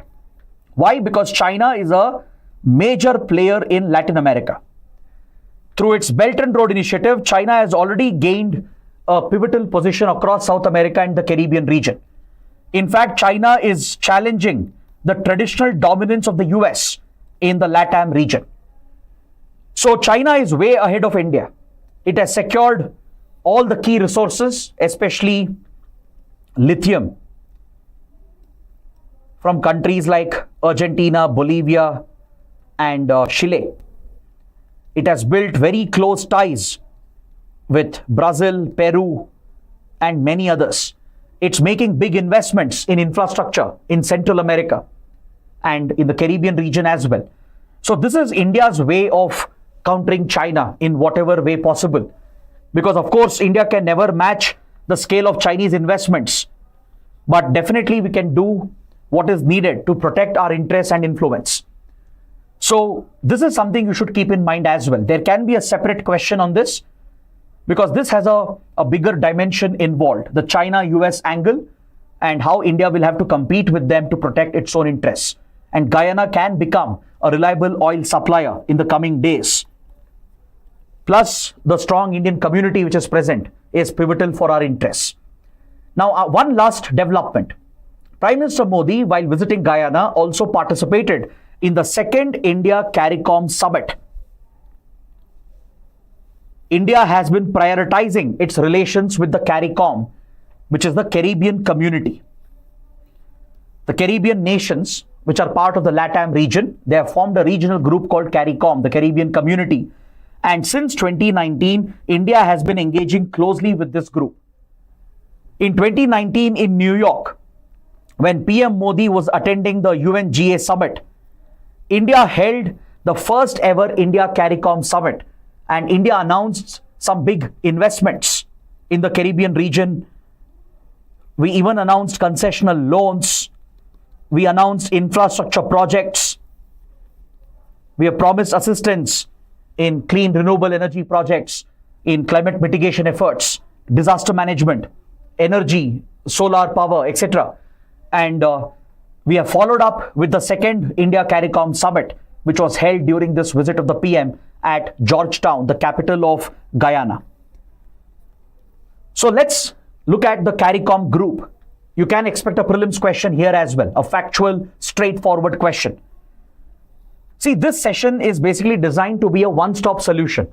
If you attend the 2-hour class, there should be nothing which has been left behind, be it for prelims or mains. That is our intention, that is our idea.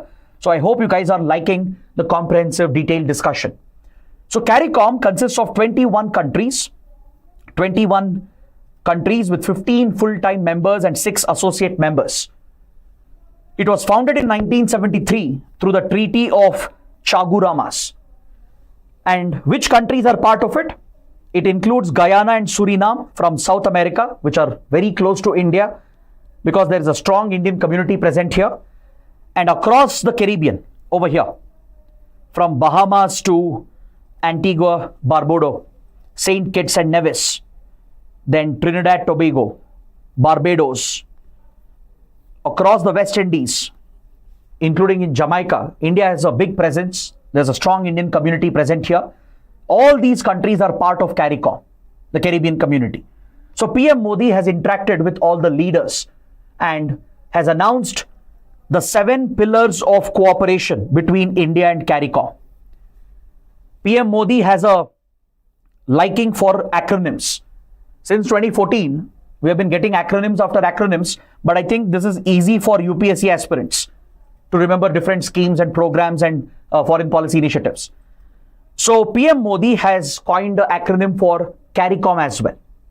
It represents the 7 pillars of cooperation C for capacity building, that is training programs and scholarships.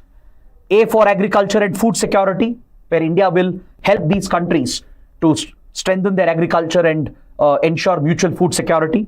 R for renewable energy, where India is making investments in solar and other clean energy projects. I for innovation, technology and trade. C for cricket and culture, because cricket is something that binds us as well. Again, a colonial byproduct that binds India with former colonies, and cricket is something that gives us cultural leverage. O for ocean economy, to promote the blue economy model, which focuses on sustainable maritime exploitation and to drive the benefits of that exploitation to uplift the coastal communities and to protect them against the impact of climate change. Then even maritime security is a component. Then M for medicine and healthcare.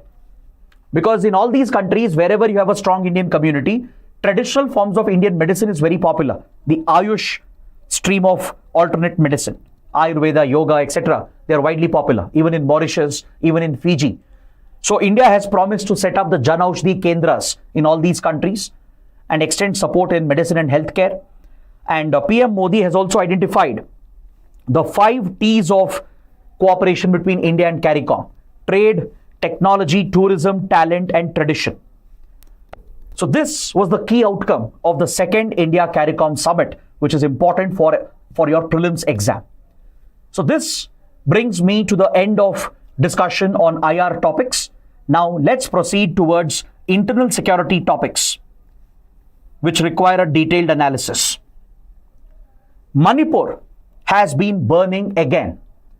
Since last year, as you know, Manipur has been severely destabilized because of the ethnic clashes between the Meiteis and the Kuki Zomi community. The deep ethnic divisions which has opened up has led to large-scale armed violence, where armed insurgents on both sides have been targeting each other, resorting to brutal, mindless violence, which has led to the killing of several innocent people, displaced lakhs of people, and since then the state of Manipur has been burning. So now, after a few months of calm, a fresh wave of violence has broken out, which is deeply concerning. So because of the fresh wave of violence which got triggered recently, the government of India has brought back AFSPA, the Armed Forces Special Powers Act, in some of the regions of Imphal and the violence affected areas of Manipur. So this brings up AFSPA into question.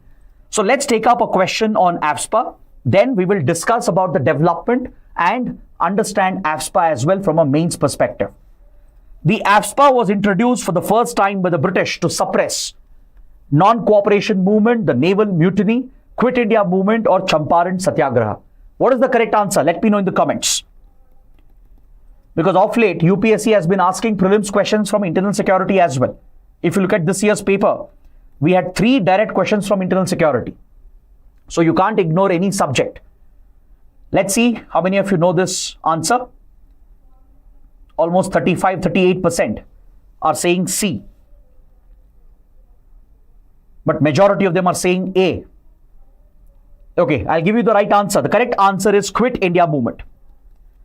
The AFSPA was brought out by the British for the first time in 1942 to give special powers to security forces to crush the Quit India movement before it could even begin.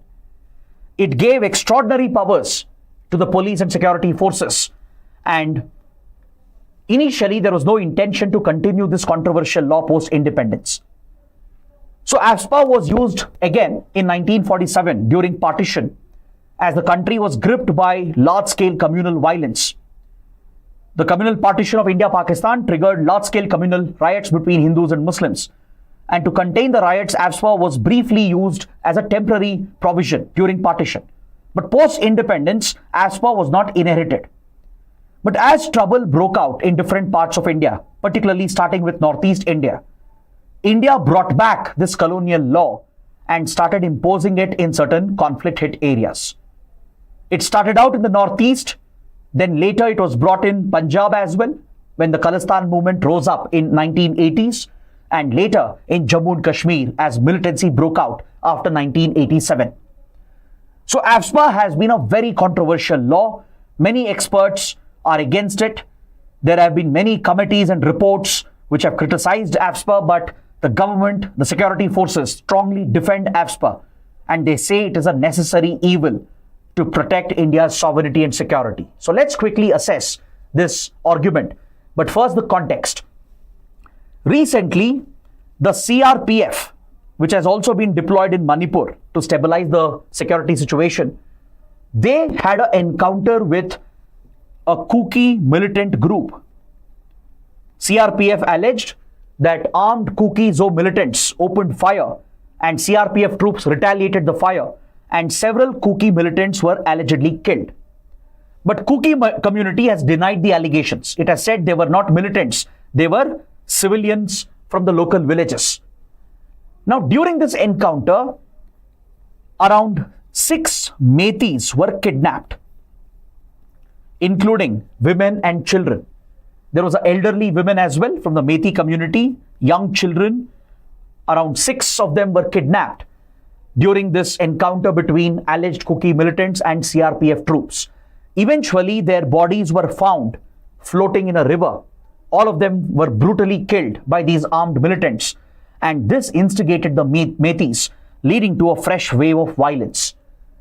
So in the Jiribam region of Manipur, and also in the Imphal Valley, and in the border areas of the valley and the hill region, right? Fresh clashes broke out, leading to new violence.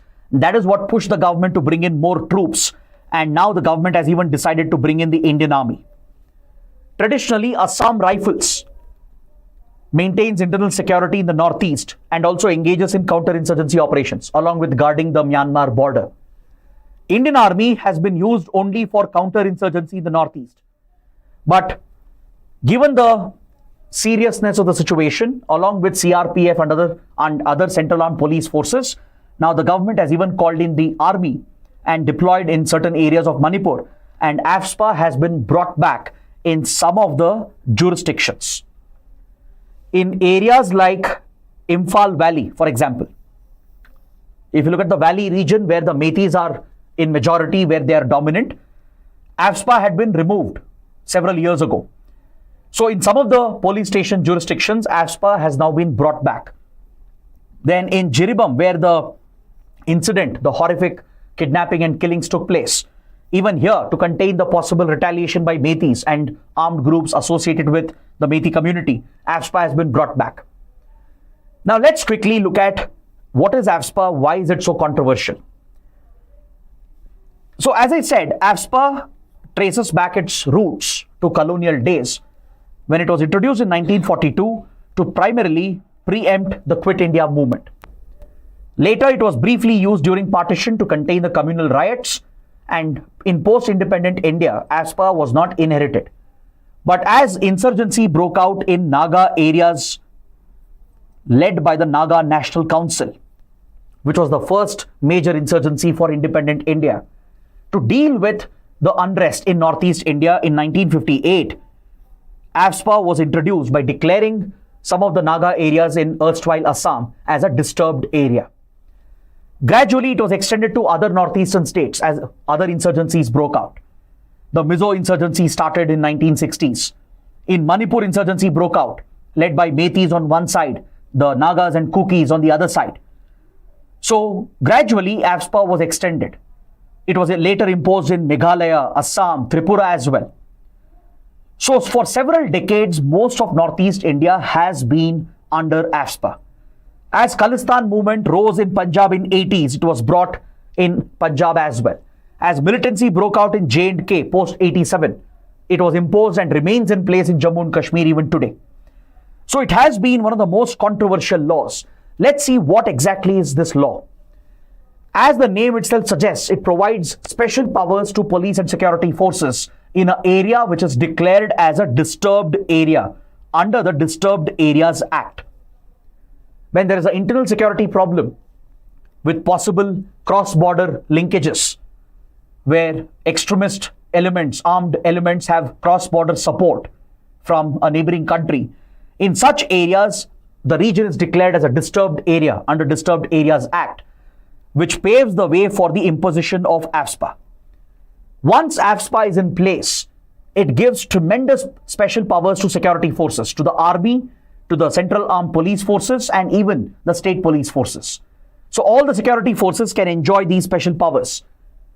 It gives blanket immunity, essentially legal immunity,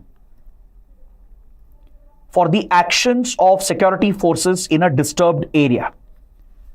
It gives the license to kill. If security forces have a suspicion on an individual and perceive that a suspect is a threat, they can open fire without consequences, without inquiries, investigations, without waiting for orders from the chain of command.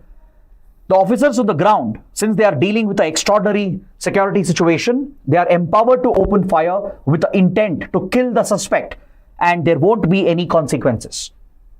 If at all legal charges have to be pressed and investigations have to be done, whether it was a genuine killing or genuine encounter, prior permission is needed from the government. Government sanction is necessary to file a FIR and to start a police investigation to check whether it was a fake killing or a fake encounter. So this is a blanket immunity, a license to kill, which is provided. Here, security forces can arrest, search, detain, and even destroy property without a warrant. Without procuring a warrant, they can search property, even destroy property. If they believe that insurgents are hiding in a building, they can storm the building, take down the building as well. They can even arrest people and detain people without a warrant. So like this, extraordinary powers are given to the security forces, which is seen as necessary. So it is a controversial, debatable topic, but let me present both sides of the argument to you. The government security forces, they believe that AFSPA is absolutely necessary, and one should agree with their perspective. Why? Because security forces are dealing with an incredible challenge in conflict areas like Jammu and Kashmir, Northeast India, etc. You are not only dealing with a local insurgency, you are also dealing with cross-border factors, where the terror elements have terror safe havens located across the border with possible state support from countries like Pakistan or China or others. They are getting supplies of weapons and funds from other countries. They are taking shelter in other countries, posing a serious threat to India's sovereignty and integrity. So given the extraordinary circumstances, forces will not have the time to think about the consequences of their action. And if there is no immunity given to them, and if every encounter is investigated and cases are filed, there could be many false cases as well. This could hit the morale of the forces. Then tomorrow, forces will hesitate to operate in such an area, and they'll hesitate to open fire, sometimes which is necessary to deal with a situation. So that is why the government, army, defense ministry, home ministry, the paramilitary forces, the state police and government as well, they feel that AFSPA is necessary despite the extraordinary powers it provides. But however, there have been instances where allegations have come up that these powers have been misused, which has led to gross human rights violations, including fake killings, rapes, murders, kidnappings and torture, custodial deaths, and instances of sexual molestation as well. So quite often in conflict zones, it is the civilians who get trapped between security forces on one side and extremists and terrorists on the other side. So AFSPA has been controversial on these grounds. Civil society activists believe that AFSPA has been blatantly misused. There is strong opposition against AFSPA in several parts wherever it is implemented. So center and the state both have shared powers in this regard. The state can declare an area as a disturbed area, or Home Ministry can also declare an area as a disturbed area. But to impose AFSPA, of course, concurrence is needed with the center, or center can unilaterally impose AFSPA as well. So governor of a state where a disturbed area has been declared can recommend it, or the union government, that is the Home Ministry, can unilaterally impose it as well. So as I said, it started in the Naga areas to tackle Naga insurgency in 1950s, extended in 1960s to Mizoram and Manipur to tackle the insurgencies, and then extended to Assam, Tripura and parts of Meghalaya. It can be imposed in the entire state or in parts of the state. But following the Malom massacre of 2000 and the horrific rape and murder of Tangjam Manorama, this was a brutal incident where prima facie evidence came up that Assam Rifles was involved in a case of rape and murder by misusing the powers of AFSPA. Similar cases have come up in Kashmir as well and in other parts of Northeast India. In some cases, the government and army have been transparent. They have given permission for investigation and prosecution and even punished those guilty officers who have gone rogue. But in many cases, attempts have been made to cover up or deny the permission itself. So as a result, there have been several interventions by the Supreme Court, by National Human Rights Commission, by global human rights organizations as well. Because there is no such precedent in any other democratic country where such a stringent law has been imposed, giving stringent powers to security forces, which could possibly lead to human rights violations. In India as well, we have had many committees which have reviewed AFSPA. We have had the Justice BP Jeevan Reddy Commission. The BP Jeevan Reddy Commission. We also had the Supreme Court appointed Santosh Hegde Committee. Justice Santosh Hegde Committee. The second ARC, headed by Veeroppu Moily. In one of the report, it focuses on AFSPA. Then recently, the Justice Verma Committee report, following the Nirbhaya gang rape incident. They've all reviewed AFSPA and many of them have agreed that AFSPA is a draconian law. They have seen that prima facie evidence is available in some cases, in some allegations where it appears that human rights violations have been committed by some rogue officers of the forces. See, in general, our forces are very professional, well-trained, and they understand the law of the land. But there could be these rogue officers in a conflict zone who could misuse the powers and resort to fake encounters or even kidnappings and tortures and custodial killings or even rapes and molestations. Even one incident could hurt the image of the forces and the government. And in a conflict hit area, this is something we can't afford because this will create local resentment. It will build anger. It will destroy the trust between locals and the security forces, which is crucial in a counter-insurgency, counter-terrorist environment. So this could alienate the public and it could push them to support the extremist and the terrorist elements. So that is why it's a very controversial area. In fact, a civil society group has even filed a petition at Supreme Court stating that in Manipur alone, more than 1,500 fake encounters have happened under AFSPA. This is what led to the establishment of Santosh Hegde Committee led by the Supreme Court. With regard to AFSPA, restrictions have been brought in. For every 6 months, there has to be a review. Only if security situation demands AFSPA, only then it should be extended. And similarly, if a region has stabilized, AFSPA can be withdrawn. Because of these interventions by the Supreme Court, AFSPA had been removed from some places, and also the government has promised, as part of the Citizenship Amendment Act, to remove AFSPA in some places, which had been done in some parts of Northeast India. So now the bringing back of AFSPA in places in Manipur, especially in Meitei concentration areas, could affect the trust between the Meiteis and the army and security forces. Meiteis were already alleging that they don't trust Assam rifles. This is what led the government to bring in CRPF. But Kukis, on the other hand, Kuki-Zo community have an allegation that the Meiteis are getting the backings, the support of the state government and the ruling party in the state. These are serious allegations. It is a controversial topic. Again, attempt is not to take sides. Attempt is to present both sides of the story. So, in this controversial situation, in this dynamic, tense situation to bring back AFSPA and to bring in the army, it could either be a bold move by the government or it could backfire. Because ideally, the government should have been pursuing negotiations. It should have been reaching out to both sides, Meiteis and the Kuki-Zo community, and to work out a peaceful negotiated settlement to try and tame the ethnic violence and to heal the wounds that have been opened up. But instead, going for a harsh approach, such as bringing back AFSPA, deploying more troops, and empowering them with special powers, could possibly lead to cases of human rights violations.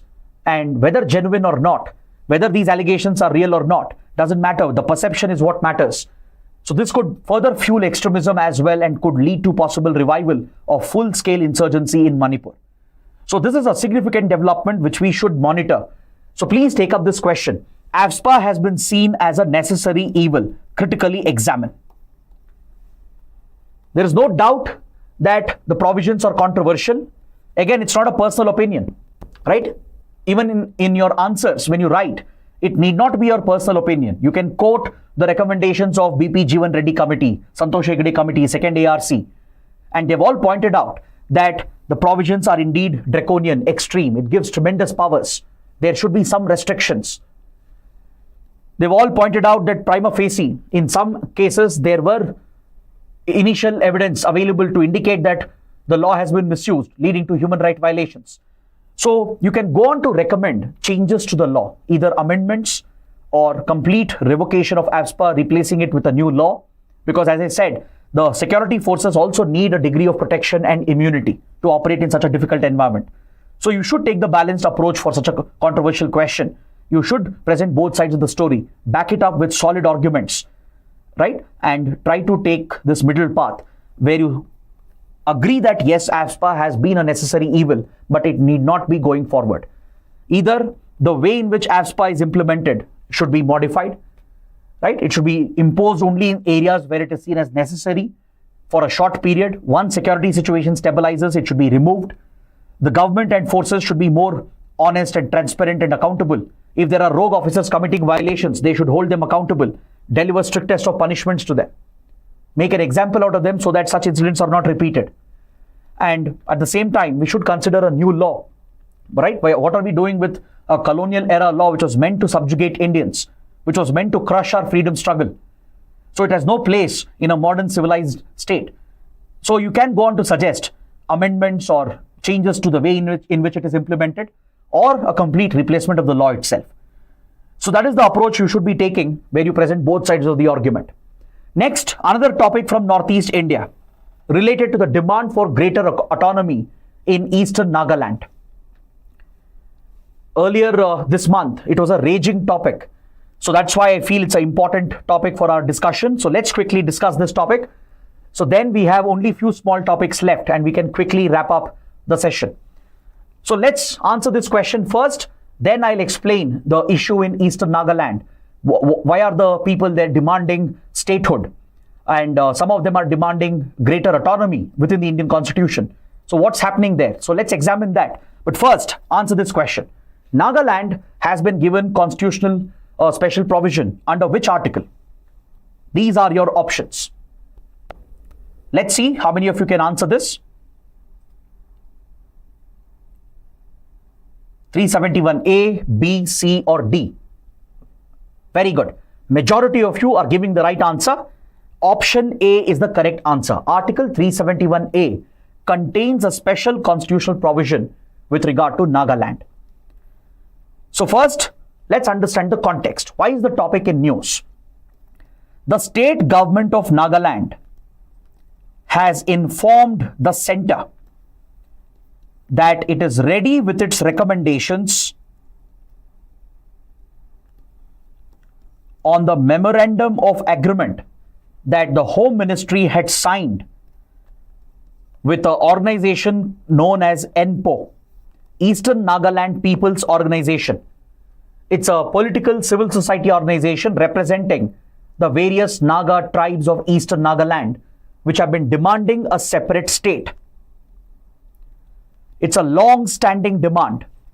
In Eastern Nagaland, there are certain unique circumstances which has led some of the sub-clans of Nagas to demand a separate state for themselves.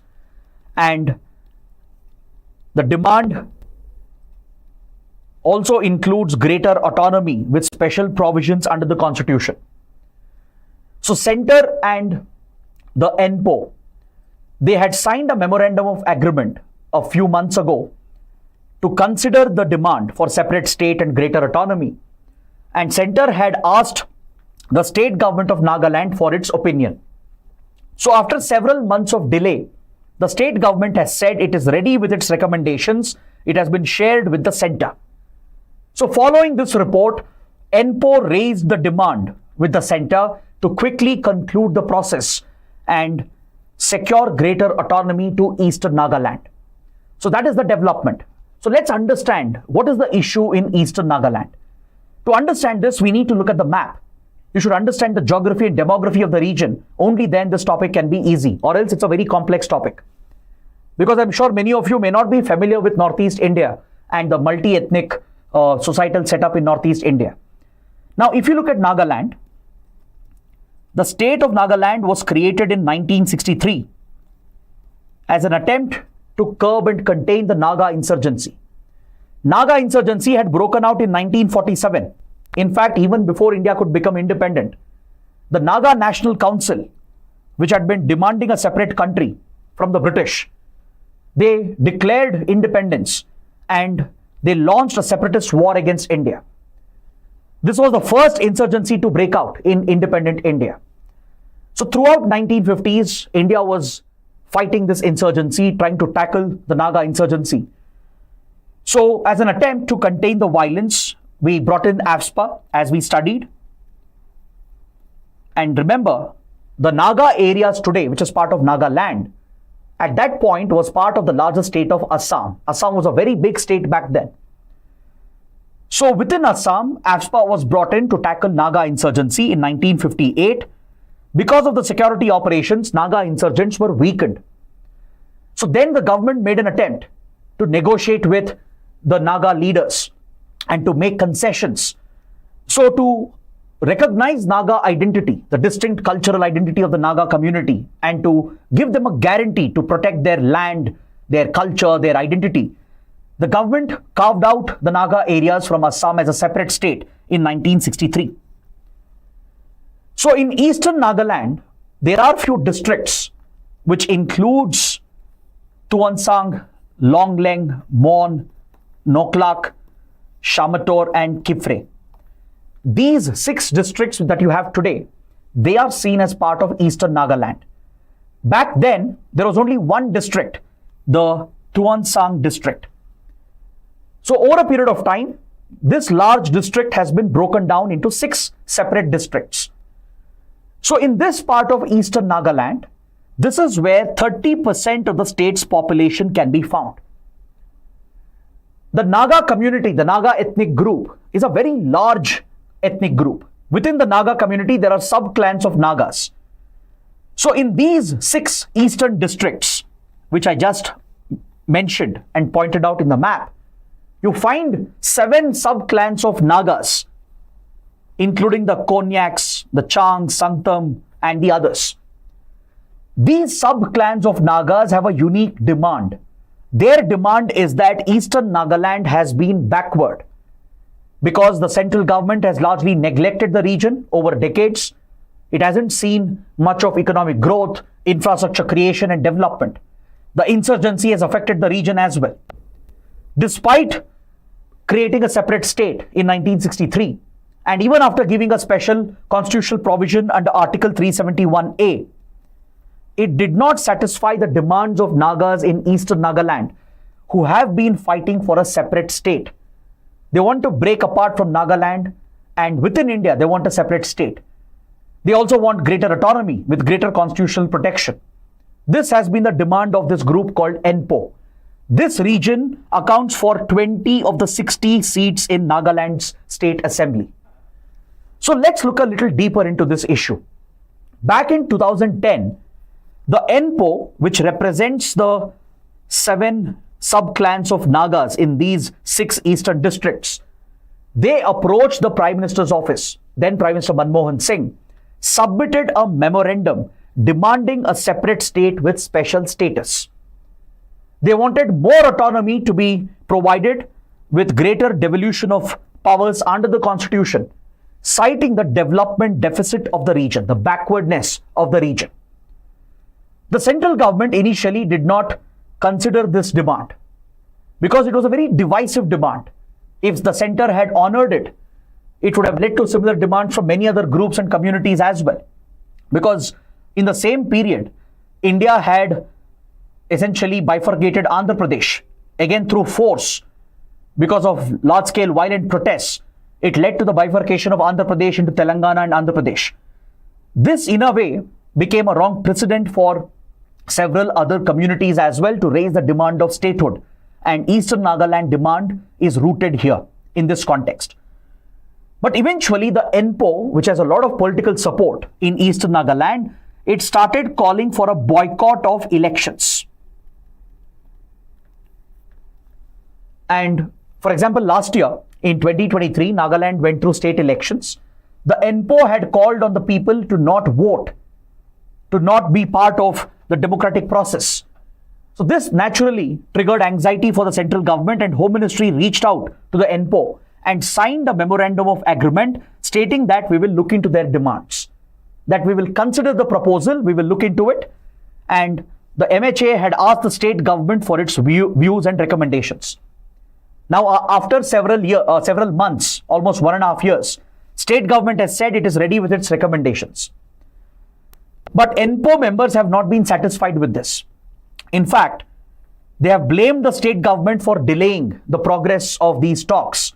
And earlier this year, when Lok Sabha elections happened, the general elections in 2024, the NPO called for a full boycott. And believe it or not, in Eastern Nagaland, there was almost zero voting in most of these districts. The people did not come out and vote, which weakens Indian democracy. And this could even lay the ground for future security threats as well. So Centre is very eager to try and resolve this issue. And the state government has finally brought out its recommendations. Now, if you look at the history of this dispute which comes up, it goes all the way back to 1963 when Nagaland was carved out of Assam. In order to contain Naga insurgency and to satisfy the political demands of Nagas, Nagaland was set up as a separate state through the 16-point agreement that was worked out between Government of India and the Naga People's Convention that represented the political faction of the Naga outfits. As part of the 16-point agreement, India agreed for a special constitutional provision. And that is how Article 371A was inserted into the Constitution. This would provide special protection to certain parts of Nagaland. The idea was to protect the cultural identity, the language, the customs, and the customary law of the Naga community. So 371A states that the laws of the parliament will not apply to this region if it contradicts the religious social practices of Nagas, if it applies for Naga customary law, and if it could supersede the customary practices, the social customs of the Nagas. And accordingly, certain powers were devolved and delegated to a regional council.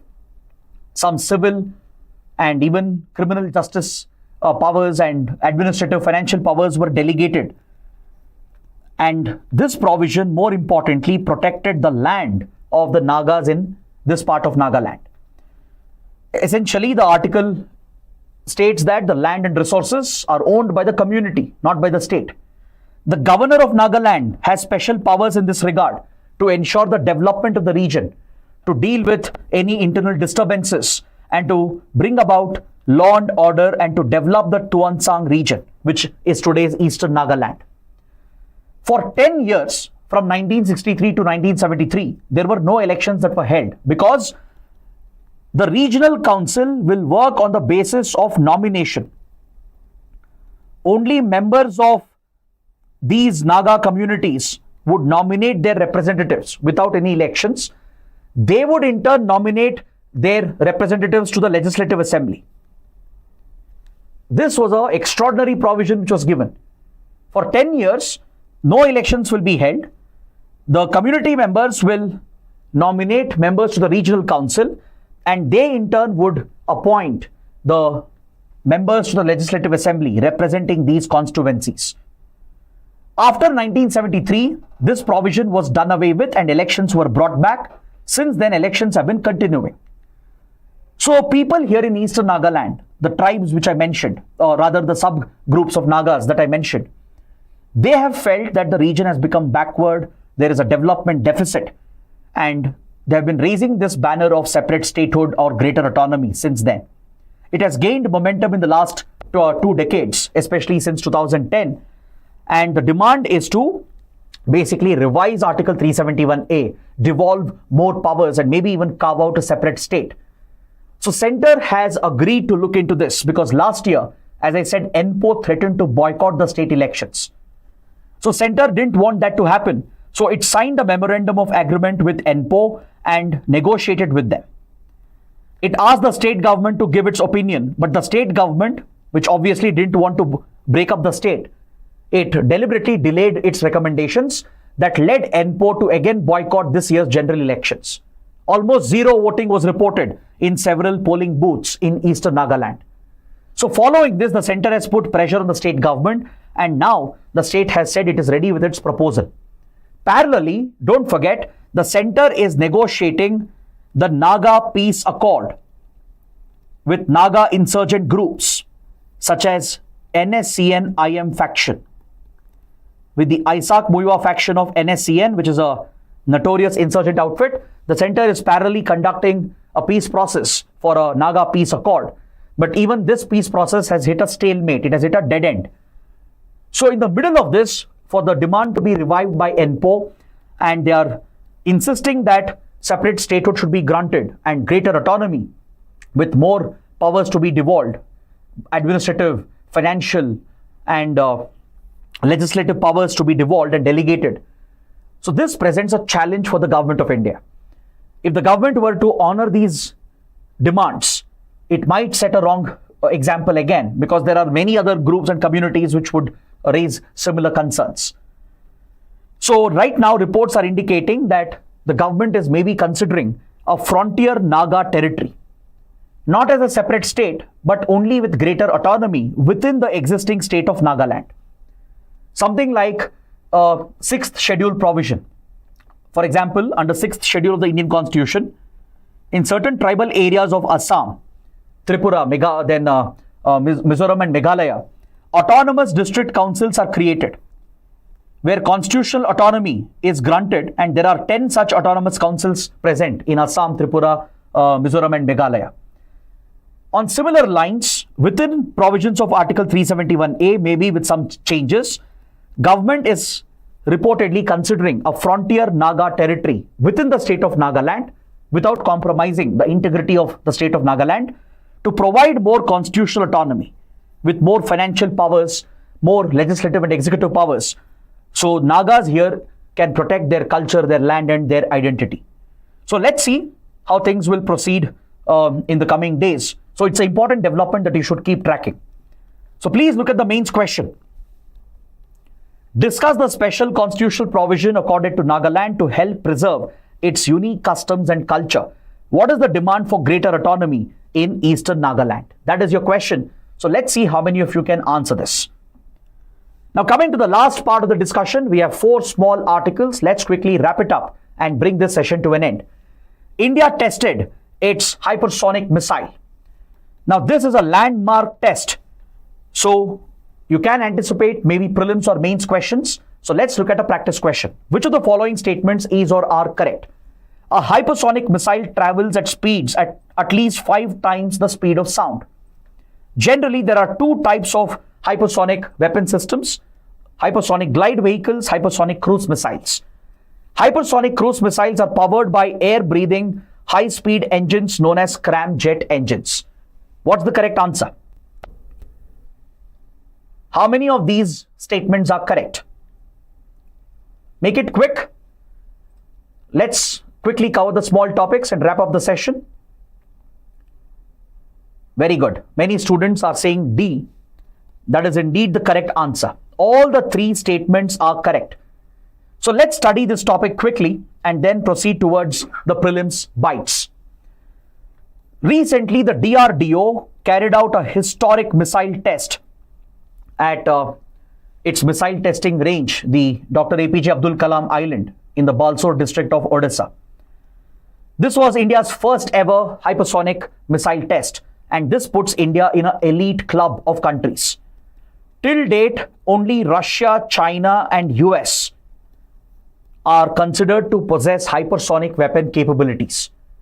There is a mad rush amongst countries to develop hypersonic weapons because they provide a unique strategic and tactical advantage.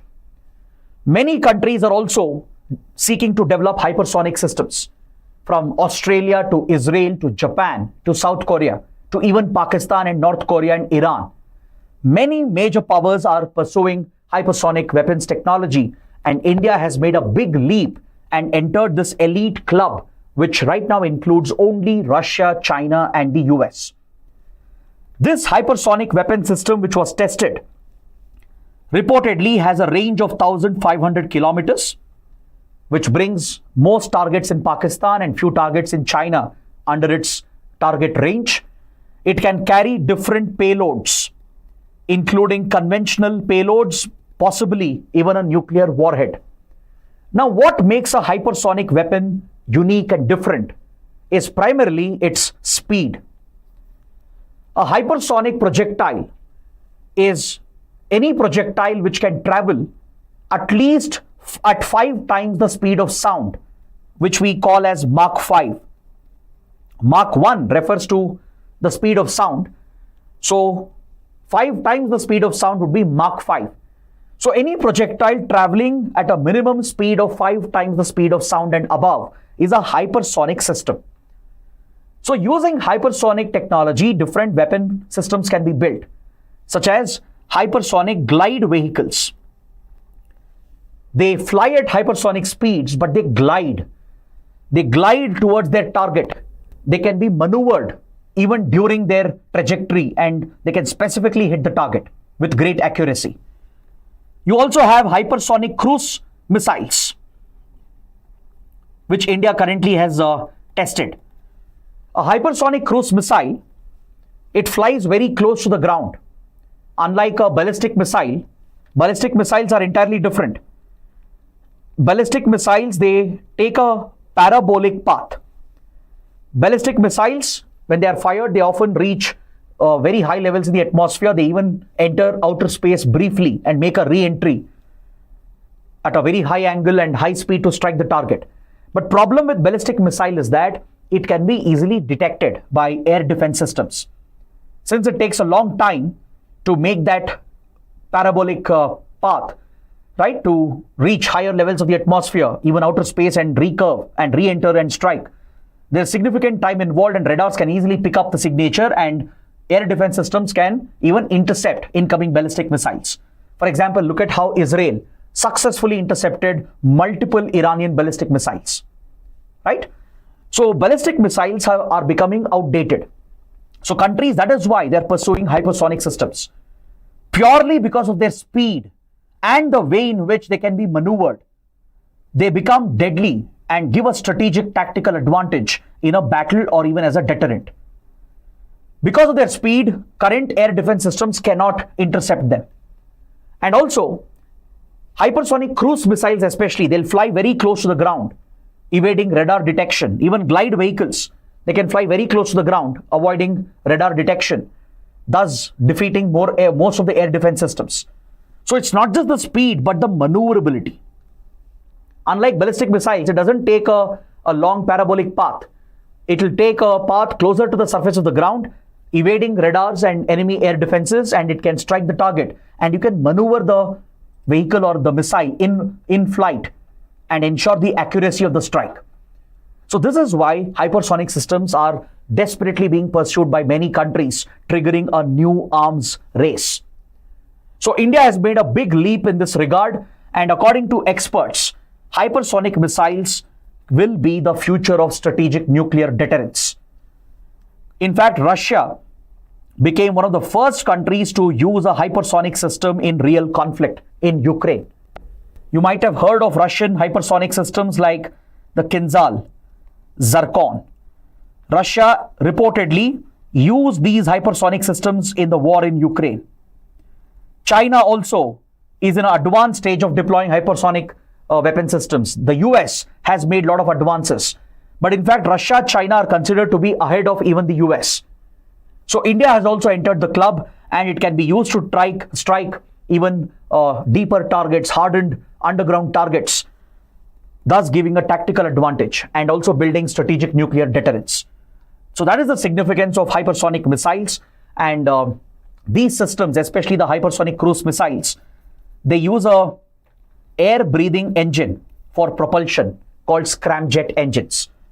So hypersonic missiles offer unique strategic tactical advantages. Elaborate. A straightforward 10-mark question. Now coming to the prelims bites section. Attackams or ATACMS. This weapon system was also in the news. USA recently authorized which country to use its ATACMS missiles? Can you answer this question? The US has recently allowed a certain country to use these deadly missiles. Is it Israel, Australia, Ukraine, or South Korea? What's the right answer? Very good. Many of them are saying option C. That is indeed the correct answer, Ukraine. Recently, President Biden allowed Ukraine to use these long-range missiles called ATACMS. It stands for Army Tactical Missile System. It has a reported range of up to 300 kilometers.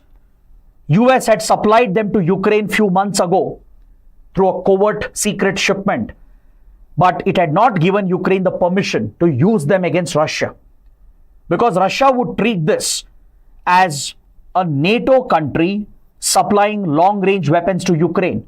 And Russia has always said it reserves the right to retaliate against other countries as well, including NATO allies, if they are supplying such long-range weapons to Ukraine and if Ukraine uses them against Russia. But now Russia crossed a red line for President Biden. Russia brought in North Korean troops into the Kursk region, which has been captured by Ukraine. Few months ago, Ukraine delivered a major battlefield defeat to Russia by capturing the Kursk region over here. And Russia, which was facing a big challenge, it was struggling to procure enough weapons and have enough battle-ready troops. It struck a deal with North Korea. Putin met with Kim Jong-un. And North Korea not only supplied weapons, it has supplied up to 10,000 soldiers. And today you have North Korean soldiers fighting shoulder to shoulder with Russian troops in the Kursk region against Ukraine in an attempt to retake the Kursk region. So Biden has now allowed Ukraine to use the long-range missiles because this is seen as Russia crossing a red line. It has widened the conflict by bringing foreign troops, by bringing North Korean troops into the conflict. So there have been further developments on this, but I will cover this in the upcoming UCAN session. In the last few weeks, there have been new developments. Ukraine eventually launched these missiles, the ATACMS, and even a long-range missile given by Britain has been fired by Ukraine into Russian territory. Russia has even retaliated, made changes to its nuclear deterrence policy, and has threatened to use sophisticated weapons, including intermediate range missiles, which has even been fired in recent days. So I will cover this topic in greater detail in the coming session on Monday. On 2nd December, we have another UCAN session for the next month, where I will cover the developments from 21st November to 2nd December. So let's discuss this further in the upcoming UCAN session. Next, India-Australia Mates scheme was in the news.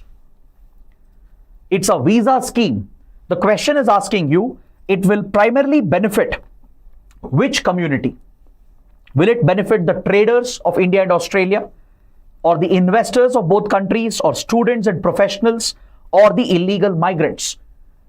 This new visa scheme launched between India and Australia, known as the Mates scheme, it is designed to primarily benefit which section? Let's see how many of you can answer this. Very good. Students and professionals. Option C is the right answer. See, last year, India-Australia signed a migration and mobility partnership agreement in order to better manage the movement of people, be it tourists, students, professionals, workers, and to facilitate easier immigration and visa process, and even to tackle illegal migration which might happen from India to Australia. The two countries signed a migration mobility partnership agreement. Currently in Australia, we have close to 1 million Indians. It's almost touching 1 million. The number is somewhere around 9.7 million, 9.7 lakh Indians who are studying, working, residing in the country. Indians have become the second largest diaspora community, the fastest growing diaspora community. Every year, more than 1 lakh students are going to the country to study. During COVID, there was a slight dip, but after COVID, we have seen a full recovery, and every year on an average, 1.2 lakh Indian students are going to Australia to study. So they look for work opportunities as well.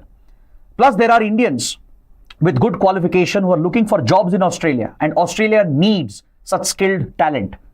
So to streamline this process, a new visa scheme has been launched, the MATES scheme, under the Migration Mobility Partnership Agreement. It stands for Mobility Arrangement for Talented Early Professional Scheme. So there is an eligibility criteria. If you are an Indian graduate from an Indian college or a university in certain specialized domains, such as artificial intelligence, renewable energy, mining, fintech, information communication technology, agriculture technology, these are sectors where Australia desperately needs skilled labor. And there are many Indian graduates eligible for these jobs. So if you meet those criteria, you can apply for a simplified visa stream where up to 3,000 visas might be issued to Indian university graduates and early professionals who can go to Australia and work for 2 years. Even dependents will be allowed. Spouse or children could also travel with the worker, settle in the country for 2 years, contribute to the Australian economy and to the bilateral relationship. And even the dependents can work as well. And eventually, Australia will decide whether to extend the work visa, give them PR status, or to revoke the visa. So this scheme will facilitate Indian students and professionals to seek out opportunities in Australia. Coming to the last topic, places in news. Based on locations from international relations which are in news, map-based questions can be given. So let's see 2 places that were in news. The Chanke port, recently seen in news, is located in which country? The Chanke port was recently in the news. So can you tell me in which country is it located? The poll is going live, or you can even mention it in the comment section. Some are saying A, B, C. The correct answer is option B. The strategic Chanke port is in Peru. It was in news because China has invested in the Chanke port and established a new maritime link that brings China closer to South America. It's located in the country of Peru. Now, China has plans to build a road corridor to Brazil from here to establish a shorter route with Brazil and the rest of South America. Now, this is of great strategic significance. These projects are being executed under Belt and Road Initiative, and it projects Chinese rising influence in the backyard of United States. As I told you earlier, traditionally, Latin America region has been a backyard of the US, where US has been the sole dominant power. Now, China has been openly challenging this. This will allow China to secure the resources of South America, especially from the lithium triangle. Argentina, Bolivia, and Chile, which are close to Peru, can be linked with this strategic port, and lithium and critical strategic minerals can be sourced by China. China can further its economic ties with Brazil and other South American and Central American countries. So this project has threatened American influence in the region. That is why the Chanke port in Peru was in news. Coming to the last topic, the last places in news question. Bryansk region was recently in news in the context of affairs of which 2 countries? Germany, Russia, Ukraine, Russia, Kazakhstan, Tajikistan, Mongolia, China. What's the right answer? I can give you a clue. It's related to a topic which we have already discussed in today's session. Good. The correct answer is B. The Bryansk region is in Russia. It was in the news recently in the context of Ukraine-Russia conflict. I told you that Ukraine has got permission from the US to use the ATACMS long-range missiles. And the first missile was fired into the Bryansk region located over here in Russia. This is where the first long-range strike of Ukraine was reported, and Russia launched a major retaliation following this. So we will continue this discussion in the next session on 2nd December, as I told you, the coming Monday, where I'll be covering the current affairs from 20th, 21st November till 2nd of December. So don't forget to join me live again at 8 p.m. coming Monday, where we will continue this discussion on the ATACMS, long-range missiles, the rising tensions between Russia, Ukraine, Russia and the West, and many more interesting topics. So I hope today's session has been useful, interesting, and I hope you have understood everything. If you like the session, do let me know in the comments, do press the like button, and don't forget to join my Telegram channel. Link is in the description, and I'll be sharing the PDF of this entire session with all the notes and maps and questions immediately after the session ends. So that is it for today. Thanks for watching. Have a good night.